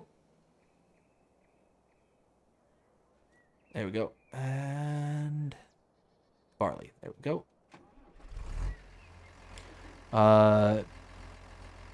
It was a genius invention. Engines were different, but the platforms was the same. No, and that's the thing is, like, if you just got like one platform to work with and you just hot swap different components, that saves on engineering, that saves on so much on the overall cost, which, because you're saving on cost, you should presumably be able to pass it on to the consumer. I mean, I like it. I like that a lot. That's really cool. But nowadays, you get like the complete opposite kind of thing. Like every single like new thing that's out there requires like all these different components. That like there's very little cross-platform with a lot of things nowadays. Like, for example, like back in the day, I used to own it was a 91 Ford Bronco. No, I'm sorry, 89 Ford Bronco, and I eventually owned a 91 Ford F-150. And the F-150, it ended up, I ended up cracking the frame on it. I ended up splitting the frame. Up in Michigan, there's tons of salt that's used on the roads. It was just a matter of time before the subframe kind of got eaten out and kind of went from there. So let's do that. Generate. And oh, you know what? We might do a couple more headlands. Just give us some more room. Generate.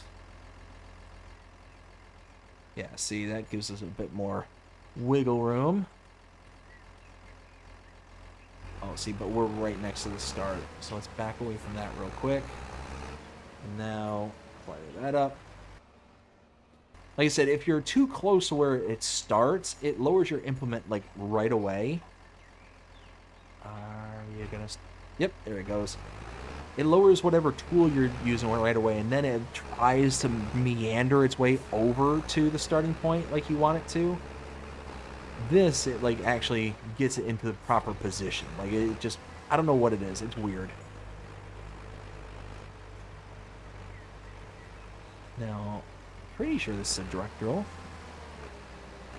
Yeah, okay.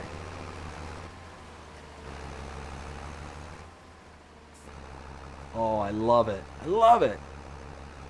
But, crud, what was I talking about?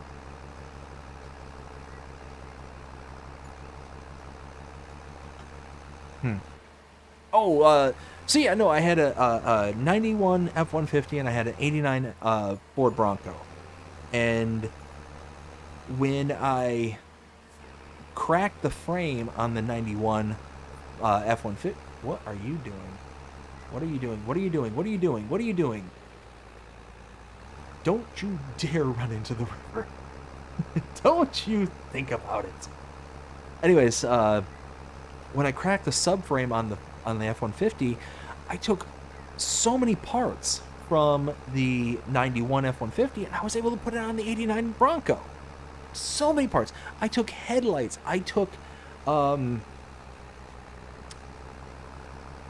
what else? I took seats. I took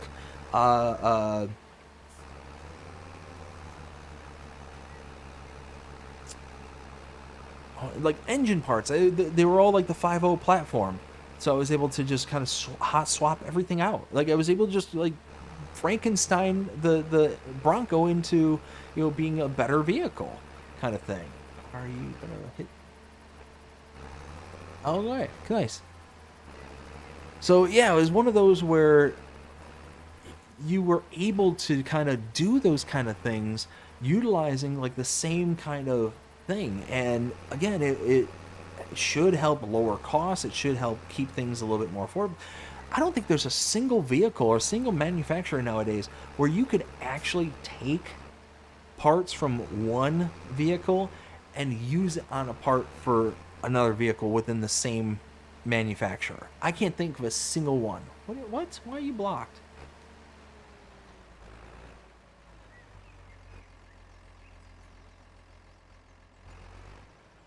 Are you going? Oh, it's lowering the weight. That's why.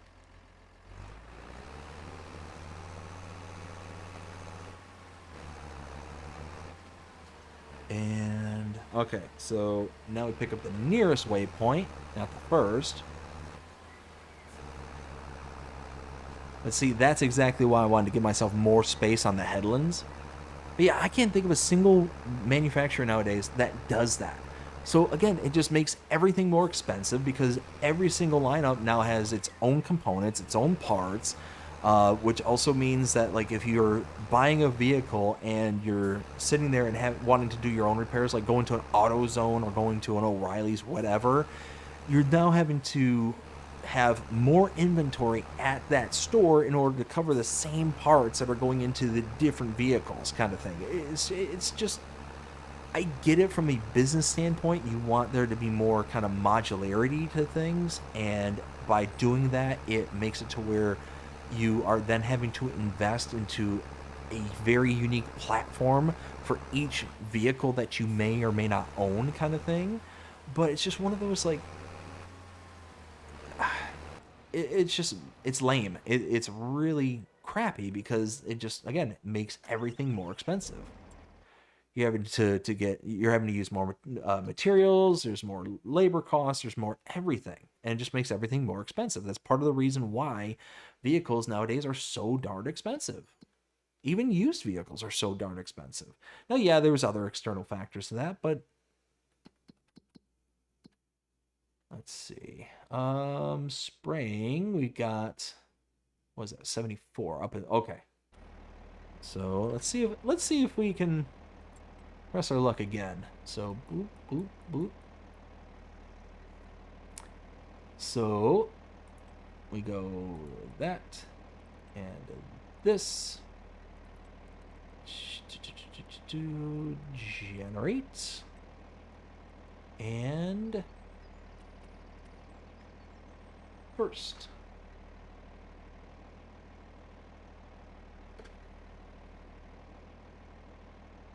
Let's see. So that is finishing up pretty quick. Which one are we at? 89. Okay. 89%, 63. We're going to the next one, which I believe, let's see, is this one here. 70 is right next to it, and 34. Where were you? Oh, you're over on the other side of the bridge. Okay. That's fine. Let's see.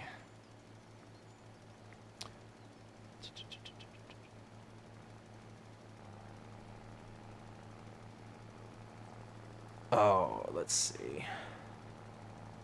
Taco says, okay, just watch the beginning of your stream, and I'm telling you, I got you. Brother, I am still in shock and don't even live in that... yeah. Like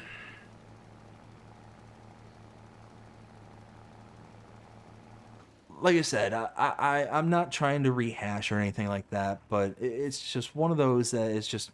it's mind-boggling to me that something like that could happen. And look, I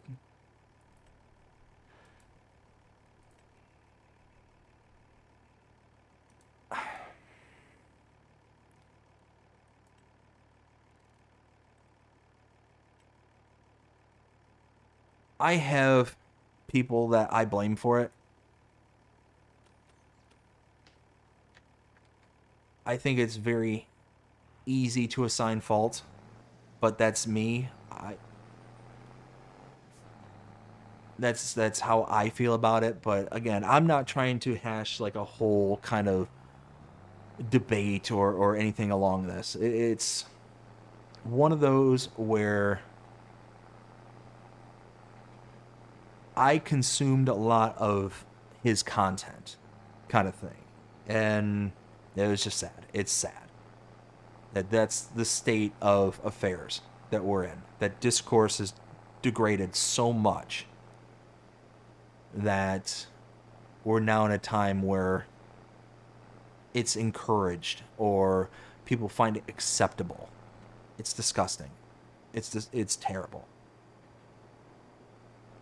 Let's see. Taco says, I have a 1992 Mitsubishi Matero, 100% mechanical. Yeah, no, see, that's the thing is, back in those days, vehicles were so much better. Like, I'd say probably pre-96. See, what is this thing doing? Are you going to make it up? Are you going to make it up? Are you going to do it? Oh, it's struggling, but it's gonna get there. Come on, come on. Whatever.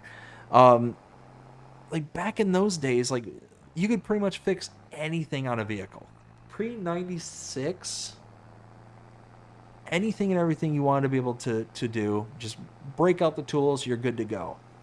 Now you can't do that. Like especially modern vehicles with all the electronics and all that stuff, just no, forget it. Unless you are a mechanic, like, and even to a certain extent, like, there's just not much you can do with them anymore. Oh, what just happened? That crashed out on me. Why'd that crash?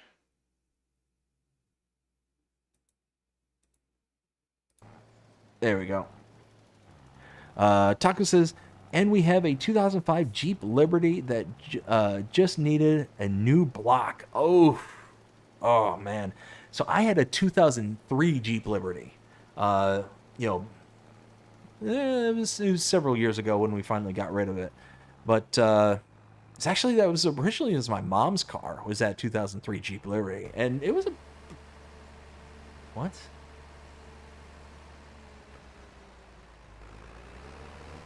What? What is this crazy thing doing? Courseplay, what are you doing to me tonight? Like, what is happening here?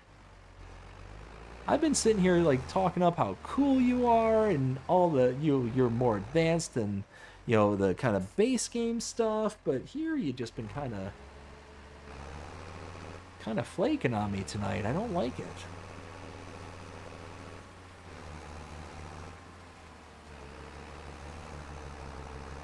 There we go. But, yeah, we had the 03 Jeep Liberty, and the thing was a rock. I mean, that thing,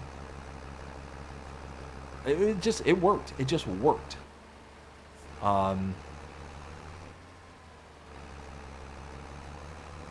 to think. I think we ended up getting rid of it because we ended up buying my wife's new car. Because when we found out we were having kids and... we wanted something that was going to be a little bit newer, more reliable, more safe, the whole 9 yards. So, yeah, we ended up buying, we actually got into the Subarus. And I tell you what, I love it. I absolutely love that brand. There's so much stuff about the Subaru that I had no idea until I owned one. Like safety features. They got these metal rods in the door. So... think of a normal door, right? It just kind of closes on like a lip, and that's just kind of hitched on one side. So there's the hitch on one side, and then just kind of closes in and makes a seal kind of thing. That's like a normal door. But what Subaru does is in the pillar of the door gives a kind of connector plate, like a steel rod that connects directly to the frame, and that door attaches to it as well. So it has that connector plate and the rear for where the kids sit, and then obviously the actual original kind of connector point for the hitch, or for the little hitch, the where it actually secures the door shut. And then after it hits that pin in the door, there's like a subframe of like metal. So basically, if you get into a side impact, and unfortunately, I'm speaking from experience, I've experienced it because I've had people actually like hit us. But what ended up happening is with all that extra metal, it doesn't crumple and deform the way that like a normal car would, kind of thing. So it's really nice to know that, hey, you got this extra safety feature that's like engineered into the vehicle itself. It's really nice. Let's see. Yeah, new block. Holy smokes. Yeah, it sucks when you have to do like big repairs like that because I mean, number one, they're expensive. They're super expensive. But it's that point where you have to decide, is it worth investing in a new vehicle to be able to then, just not have the costly repairs kind of, unless it's like, hey, this is the car I want and I'm willing to like build it from the ground up kind of thing. You got those decisions to make, you know what I mean? And yeah, that sucks because it's expensive. It says, I grew up in Switzerland. I think about the last working democracy in the world. I can't agree with less policies than the right policies, but this, was vile, brutal, and senseless. Yeah, especially for somebody like him, he just talks. He just talks. He was ended because he had an opinion that differed from somebody else's. That's what it all boiled down to, and it's disgusting. It's disgusting. And the worst part about it all is the vile hatred and the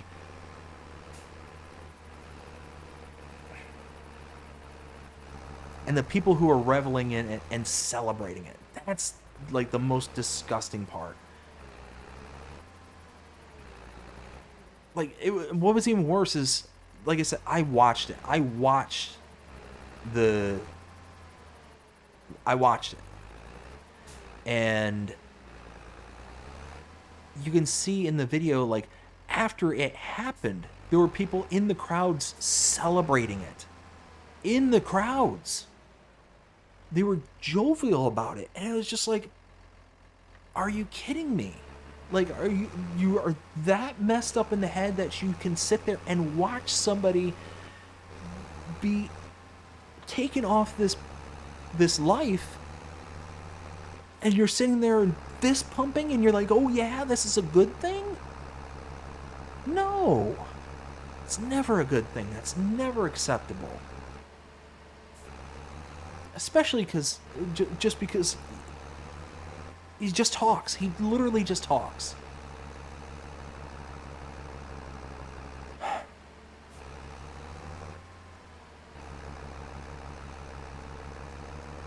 Let's see. My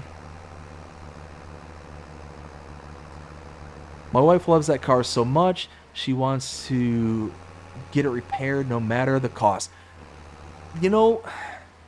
After owning it myself, it's one of those where, whoa. Where did you go? What is going on here? Okay. But after owning that vehicle, like, I get it.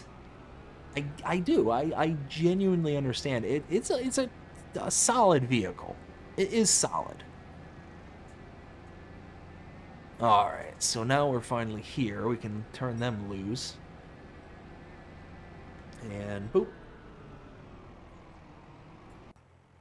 Alright, so but Taco, I remember you said the Jeep repair was $4,000, which is still cheaper than a new car. 100%. I mean, it absolutely is. But it's one of those where the $4,000 here, $1,000 there. It's that kind of cycle that you eventually find yourself in. that is a bugger. That's the bummer about, vehicles of that age, is that you eventually get into this like never-ending cycle of repair. Now where am I going? 34. It's down south. Ooh. All right. Well, with that river right there, it might not be a good idea for me to send the worker to that one, so we might just go ahead and do it ourselves.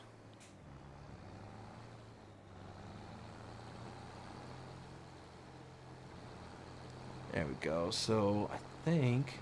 Oh yeah, it's just a straight shot. Okay, cool.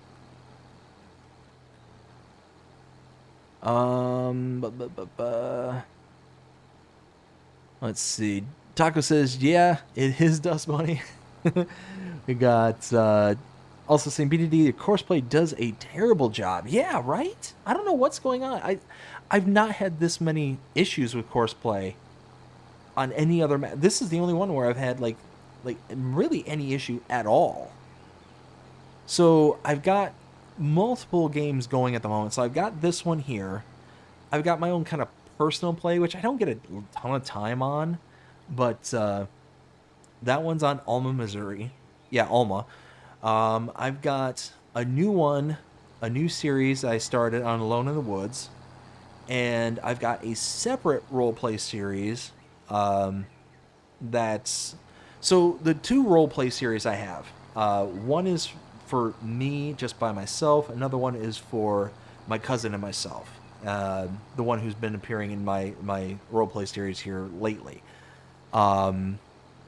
And if there's like something that happens where he's not available or something like that, I can just kind of go on to the other one, or whatever the case may be. That's kind of the plan that I have in my own brain right now, and we'll kind of see how that goes.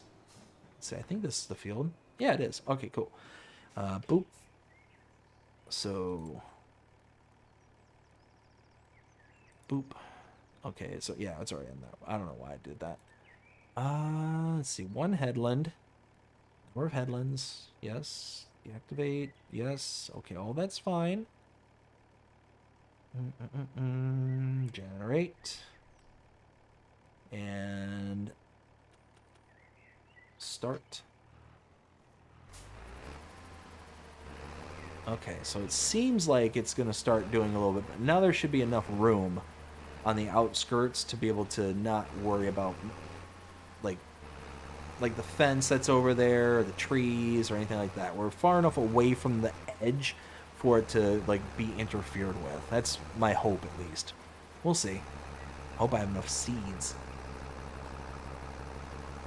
All right, spraying is going up. Perfect. Okay, this one's starting.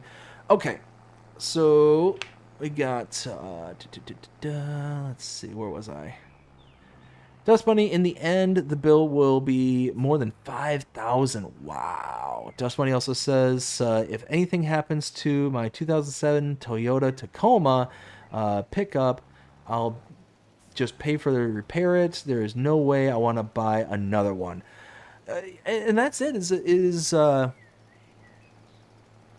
If you love your vehicle so much, then it makes sense to kind of just get into that cycle kind of thing. I get it. Like, I had vehicles that I wanted to be able, like, well, actually, matter of fact, my old Bronco. I loved my old 89 Bronco. I loved that thing.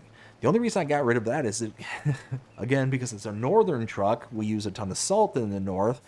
I say we as if I'm still up there.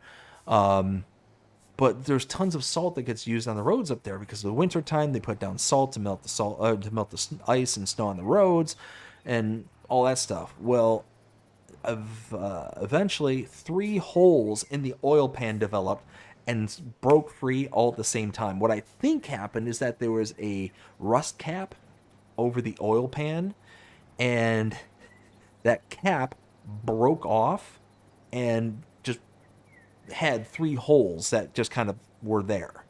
I was in the McDonald's parking lot, and all of a sudden I'm just sitting there waiting to place an order, pick up my food, and all of a sudden car goes from running normal to tick tick tick tick tick tick tick tick tick. I'm like, what's going on? Oh my goodness! Like, I turn off the engine and like, what is that? And I'm literally in the middle of the drive-through, literally in the middle of it. I'm like, I can't stay here. Like, okay, I mean, the only thing I can do is start it up and go. And thankfully, at that time, I was literally just down the road from my house, like not even a quarter of a mile kind of thing. So I'm like, okay, fire it up. I wait for all the cars in front of me to clear before I fire it up. And then I go. It's like, okay, it's just sitting there ticking, and I just got to get there. So sure enough, I drive it all the way to the house, and I turn it off, and I look under the car, and I'm just seeing slow drip of oil. I'm like, ooh, that's weird. So I go under there, and I look. There's three holes in the oil pan. I'm like, that was a problem. I should not have drove it here, because guess what? No oil in the engine whatsoever. So I basically JB welded it. I smeared on a ton of JB weld at the bottom. I'm like, okay, time for me to get a new vehicle. I could have gotten a whole new oil pan and all that stuff, but it's just one of those, like, the rear axle didn't hold fluid in it. I was replacing the oil every couple of days, kind of thing. You know, topping it off, kind of thing. Yeah, it was just all those things were just all happening, and I just didn't have the means to be able to afford, you know, $500 here, $200 there, $100, like boom, boom, boom, like all these random events, kind of thing. I needed a more stability, you know, because this is back when I was in my 20s, you know, so I just moved down to Florida. I didn't have like a stable job at that point, so it's just one of those that it just made more sense to get a new vehicle where it wasn't where I knew I had to make X amount of money to be able to pay for it, and kind of go from there. And that's what I did. So yeah, it sucked that it was like $200-$300 a month kind of thing. I think it was like $200 a month at that point. No, it's probably closer to $300. But yeah, I ended up just getting a new vehicle, and then there was just that, okay, yeah, I got $300 here, $300 there. Like, every month I'm paying that $300, yes, but it's a consistent, it's not $100 here, $500 here, $1,000 there kind of thing. So it's like that, yeah, that more kind of consistency that I was able to kind of get through. Where was I?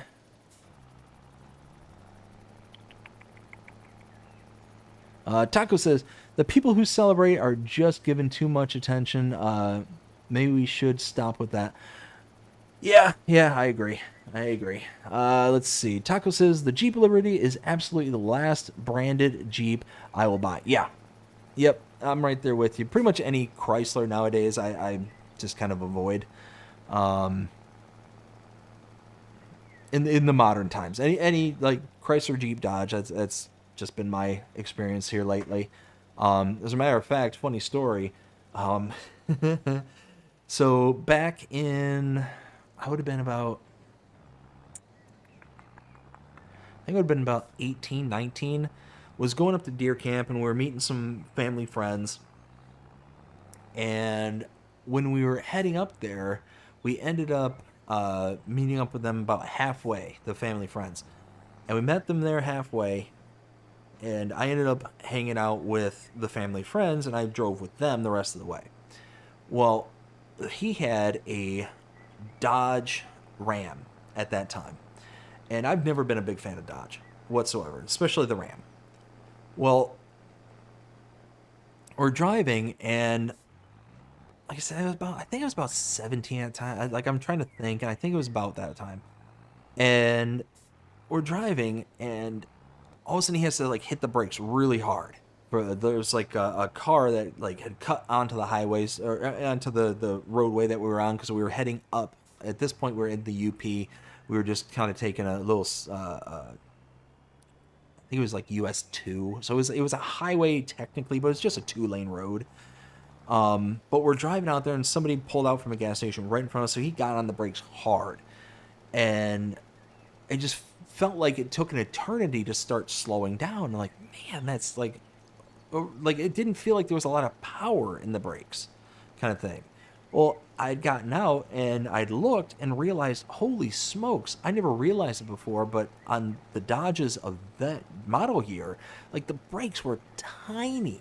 And I'm like, how are you supposed to stop at all? Like, this is a pickup truck. You might want to tow something, maybe. You know, how are you going to stop? And yeah, needless to say, like it really, ever since then, I kind of gotten my bias with that experience. So I really haven't like re-examined, like, okay, have they at least tried to fix the flaws, kind of thing. All right, there we go. Yeah, that's a good chunk of change right there. Yeah, see, now we're really chugging along here. Let's see, how's this looking? Yeah, so can probably touch up the edges a little bit on this side.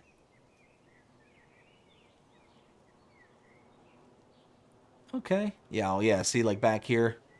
Yeah, didn't catch any of this. Yeah. Oh, there's a big chunk right there it missed. That's weird. I don't know what's going on with the course play here. That's weird. Let's see. Where was I?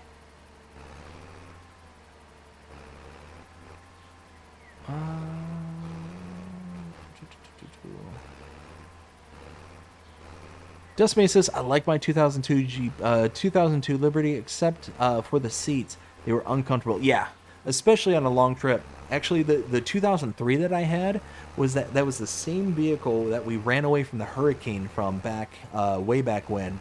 Almost ran out of gas up in North Florida, like northwest Florida. We were in a small town called Perry, and we were running out of fuel. There was no gas anywhere at any gas station. We had stopped off at a gas station because we had maybe 30 miles to empty at this point. And we stopped off at a gas station, and they assured us, we have confirmation, we're supposed to get a delivery, it'll be here at 6 o'clock in the morning, we have no fuel right now, blah, blah, blah, blah. I asked them, it's like, well, would you mind if we parked out in your pump, like park out by the pump, so that way, you know, in the morning when the truck comes at 6 o'clock, like they told us, that we can get fuel and leave. They're like, absolutely. It's not like you're blocking you from being able to get anything. You're just kind of there. And I told them, it's like, look, we got like 30 miles to empty. So like, if we have to move, it's just not going to be a good thing. So yeah, it was just one of those where, yeah, we ended up sleeping in the car overnight with my wife and three dogs at the time. In the Florida heat, no air conditioning, summertime, at night, it was miserable. Yeah, and the seats were just so uncomfortable. So yeah, Dust Bunny, I completely hear you there. Taco says 2005 is the same as the 2002. No problems with the seat. Yeah, I to me it was uncomfortable. Like I was. Well, I was also a lot bigger at the time too, so it was probably that was a contributing factor. Let's see. Dust Bunny says it's not that it was not that I loved my vehicle, but to buy a newer Toyota Tacoma is a $40,000 plus price. Yeah, trucks are expensive. Trucks are insanely expensive nowadays. You know, what drives me absolutely nuts about modern day vehicles, drives me absolutely up a wall, is the regulations that goes into them. I can understand some regulations, like, hey, you know, well, I don't understand fuel standards. That's me personally. The reason that is because the way that this country does it is that it does it by class. So if you have let's say an SUV, you are expected to get X range to X range. If you have a small car, you're expected to get X range to X range. So for an example, a small like Honda Civic, for a brand new one, you're expected to get like 35 to 45 miles to the gallon. It's set to a really high standard right now, which is why you see almost no manufacturers here in the United States that are bringing in or making small cars anymore. It's very, very few manufacturers that have even an option for small cars because the fuel regulations on them are so ridiculously high that most of the manufacturers can't or don't want to put in. Okay, back up. The manufacturers don't do it because the amount of costs that would go into then develop the vehicle to produce that level of economy is so cost inhibiting that people aren't going to buy it for that price. And then you have like the standard options, regulations, things like rear view cameras. That's a standard option in this state for new vehicles. You have to have it as standard. Well, you throw something in as standard, it creeps it up. I can understand a standard with seatbelts or airbags, things like that. A rear camera is not a standard. It is not an essential. That is a luxury, and that the fact that it has to be standard on all new vehicles means that you have to have a camera, you have to have the monitor to be able to view it, like all these different things. And it makes absolutely no sense because all it does is drive up prices, and it prices people out of being able to afford a new vehicle, kind of thing. It's ridiculous. But that's also why here in this country, why you almost see no small cars, they're all small SUVs, is because then the standards for the economies are so much lower. So your fuel economy can be lower because it's technically an SUV. That's why there's compact SUV, subcompact SUV, a large SUV, like standard SUV. Like there's all these different ranges of SUVs and no range of cars. Like Subaru is a perfect example. Subaru does not make a single car with the exception of the is it WRX? I think it's called the WRX. I could be wrong about the name of it, but I think that's it. But that's a sports vehicle. That's not a car per se. Everything else is listed as an SUV. The Crosstrek is like their subcompact SUV that they sell here in the States. Their Forester is a SUV. Their Forester, what was the other one? Outback. The Outback is an SUV. It's like a wagon, but it's an SUV. And then they got the Ascent, I think it is. That is a bigger version of the SUV. It's again, you have hardly any cars being manufactured, which means people who like the only cars you see on the road nowadays are like Kias or like you might get like a Hyundai Accord. I don't think does Honda even make the Civic anymore? I don't think they do. At least not. I don't think in this country they do. I could be wrong about that, but I don't recall ever seeing like a new Civic anymore. I don't know. Let's see. Dustman says, so any repairs are minimal compared to buying another one. Yeah, no, and that's true. That's absolutely true. Taco says, I would take a 300,000 mile Tacoma before I get a new one. Yeah, yeah. Also, and hey, 300,000 is absolutely achievable with a Toyota. Absolutely, they make good vehicles. I wish the Hilux was available in this country. I wish it was. That is just an absolute tank of a vehicle. And yes, I am making a reference to Top Gear in regards to that one. That's absolutely like one of the most amazing episodes I think I've ever seen, ever, was the Toyota Hilux episode from Top Gear. It's insane what they do to that car. Samuel says, I'm out. Bye, everyone. Y'all have the next stream later. Y'all. All right, Samuel, thank you so much for stopping in. Hope you have yourself a fantastic day. Take care, and we'll see you again next time. Tomorrow, good, nice Sunday. Let's see. Taco says, but I wanted a second-gen Land Cruiser. That'd be nice. Sam says, good, safe weekend, y'all. Taco then says, look at the new Jeep Renegade Fiat 500X platform with a 1 liter... What? What? See, what the is this for a Jeep? A 1 liter? Is that a typo? What was that called again? The Fiat 500X? Fiat 500X? 1 liter? Seriously?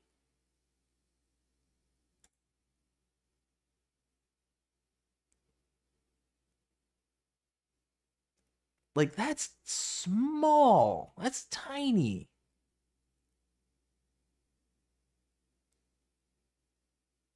The 500E.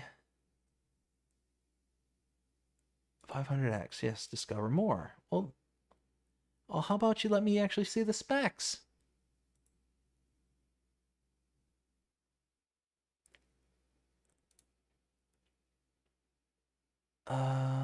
Build and price.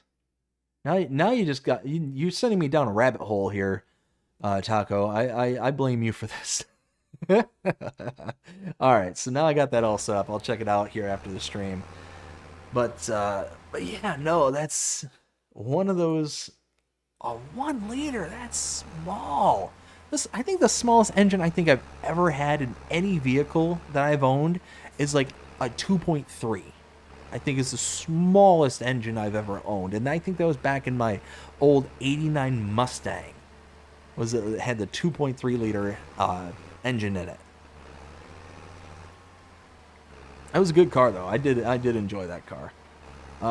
Let's see. Benji says, I have a Toyota Sequoia. Ooh. Yeah, that's a nice. I tell you what, it's actually the one vehicle my wife wish we had. Is the Sequoia. She loved like the grandiosity of the Sequoia. It's yeah. They also have a 1.3, a 1.4, 1.6, 2.0, and 2.4. But yeah, 1.0? Like, how do you expect that thing to get up to highway speeds? You better have a runway dedicated to just yourself. You'd be getting on the high, you floor it.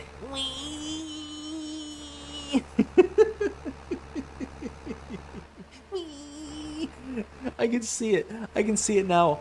Who here has seen the show Family Matters from back in the 90s? It was like late 80s, early 90s time with Steve Urkel. He had that car with the front opening door. So you'd actually open, it would almost like a hatchback kind of thing, but in reverse. And you'd open the door, kind of, I think they called it, I think it was an Italian car from back in the day. Anyways, but you had the door in the front, like where a normal engine would be.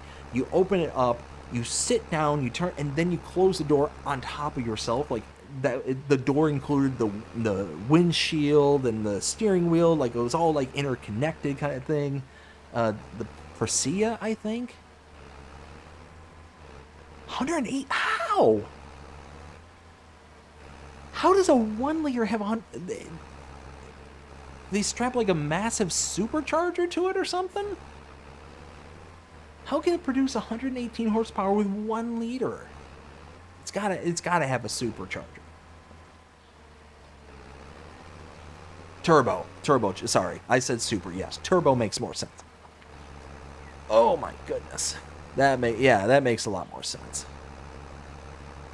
All right, well, I tell you what, y'all, it is 1:40 in the morning my time. Like I said earlier, I've got to be up in the morning and do the other half of the yard. So again, I want to thank everybody who come out tonight. I also want to thank everybody who came on early, who heard the kind of, I don't know if you want to call it a rant or whatever it was I did this morning, or this at the beginning of the show. I don't plan on that being a everyday thing. It seemed like something that not only was it something that's been weighing on me the past 3 days, but it's also something that I felt needed to be said, kind of thing. So it's one of those where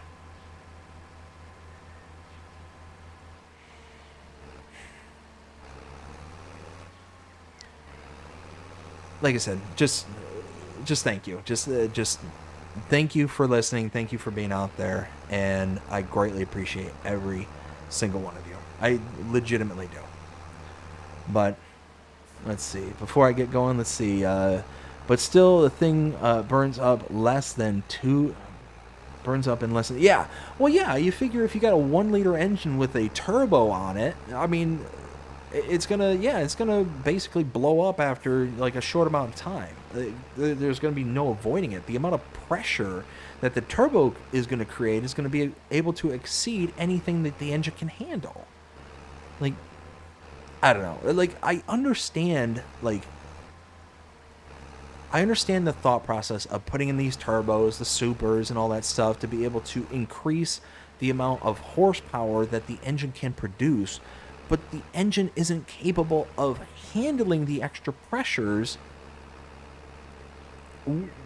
from it. And then you have things like turbo lag that's going to make it just that much worse. Just that much worse for the engine, and that much worse for the performance. You know, if you try and stomping on it, like I've unless it's got like a 2-stage turbo or something like that. A 2-stage turbo, those are nice. I like the 2-stage turbo because you got the small turbo that can pick up at the low end range, and you can still have that amount of power that you need to get it up into the higher band for the second turbo, and then it kind of carries up into the higher pressure. But again, unless you got a big, massive block that's going to be able to put up with all those pressures, like you're not going to make the block big enough to be able to withstand everything. It's going to tear itself apart. It's going to blow out the seams. It's going to blow out the head. It's going to do all these different things that is not intended to have have a turbo on it. It's just not. That's why I can't stand like the EcoBoost from Ford. I can't stand all these other like turbocharged engines because they're diminishing the strength and integrity of the material, the walls and the gaskets and all those different interconnected parts, and then throwing in a turbo, and it's like, well, let's have it have the performance that everybody's expecting, but in a smaller package because of fuel costs and economies and all that stuff. And again, it's just such a pain. And again, turbo, more money. Let me have just a natural aspirated engine, no turbo. Okay, you just made the car cheaper. Again, all these regulations, all they're doing is making it harder for people who have less get to things that are necessary in life. Anyways. Benji says, I didn't catch the beginning, but I caught the message you sent. Like I said, Benji, if you're interested in finding out what I was talking about, feel free to rewatch it. It's right at the very beginning of the show. So yeah. Let's see. Taco says, fun thing, look at the Daihatsu Giddy Monte Carlo from the 80s. Let me type that up. Whoops. I've never heard of that one. The Daihatsu.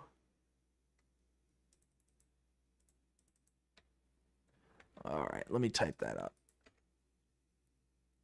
I've never heard of that. Monte Carlo from the 80s. Images. Okay, like a little little station. Not station. A little hatchback. It's itty bitty too. But all right, let's go back to this screen here. All right, but like I said, greatly appreciate every single one of you come out here tonight, hung out with me here tonight. Big shout out to Rusty Money and everybody who came in with the raid. Greatly appreciate y'all. Big shout out to Rusty. He's such a good dude. Yeah, that's I think that's where we're gonna leave it. Might just let the worker finish off in the background so we have a nice planted field for when we come on next time. But hope you all enjoyed it. If you did, please show them by liking, sharing, subscribing, following, commenting, doing all the things. The algorithms enjoy you doing. The shows you're engaged with this channel, enjoying the content. And that being said, I hope everybody has a fantastic day. Take care.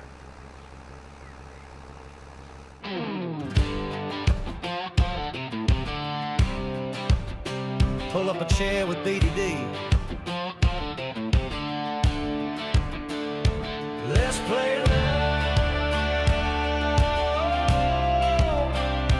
Let's play loud. Yeah. Kick off the cam. Pull up a chair, y'all come gather round from everywhere. He's got stories to tell and games to play. Living life one stream one day. He's talking highs and lows and in between. The real life bitch you ain't ever seen. It's more than games, it's how we vibe. This is BDD and let's play live. So let's play live. Come on in tonight. Roll with the good times, keep it feeling right. Laughs and stories, side by side. Come hang with BDD on Let's Play Live. He's laying it out just how it goes, from gaming wins to life's little blows. It's a porch like glow, that southern charm where community's the beating heart. He's talking highs and lows and in between. The real life bitch you ain't ever seen.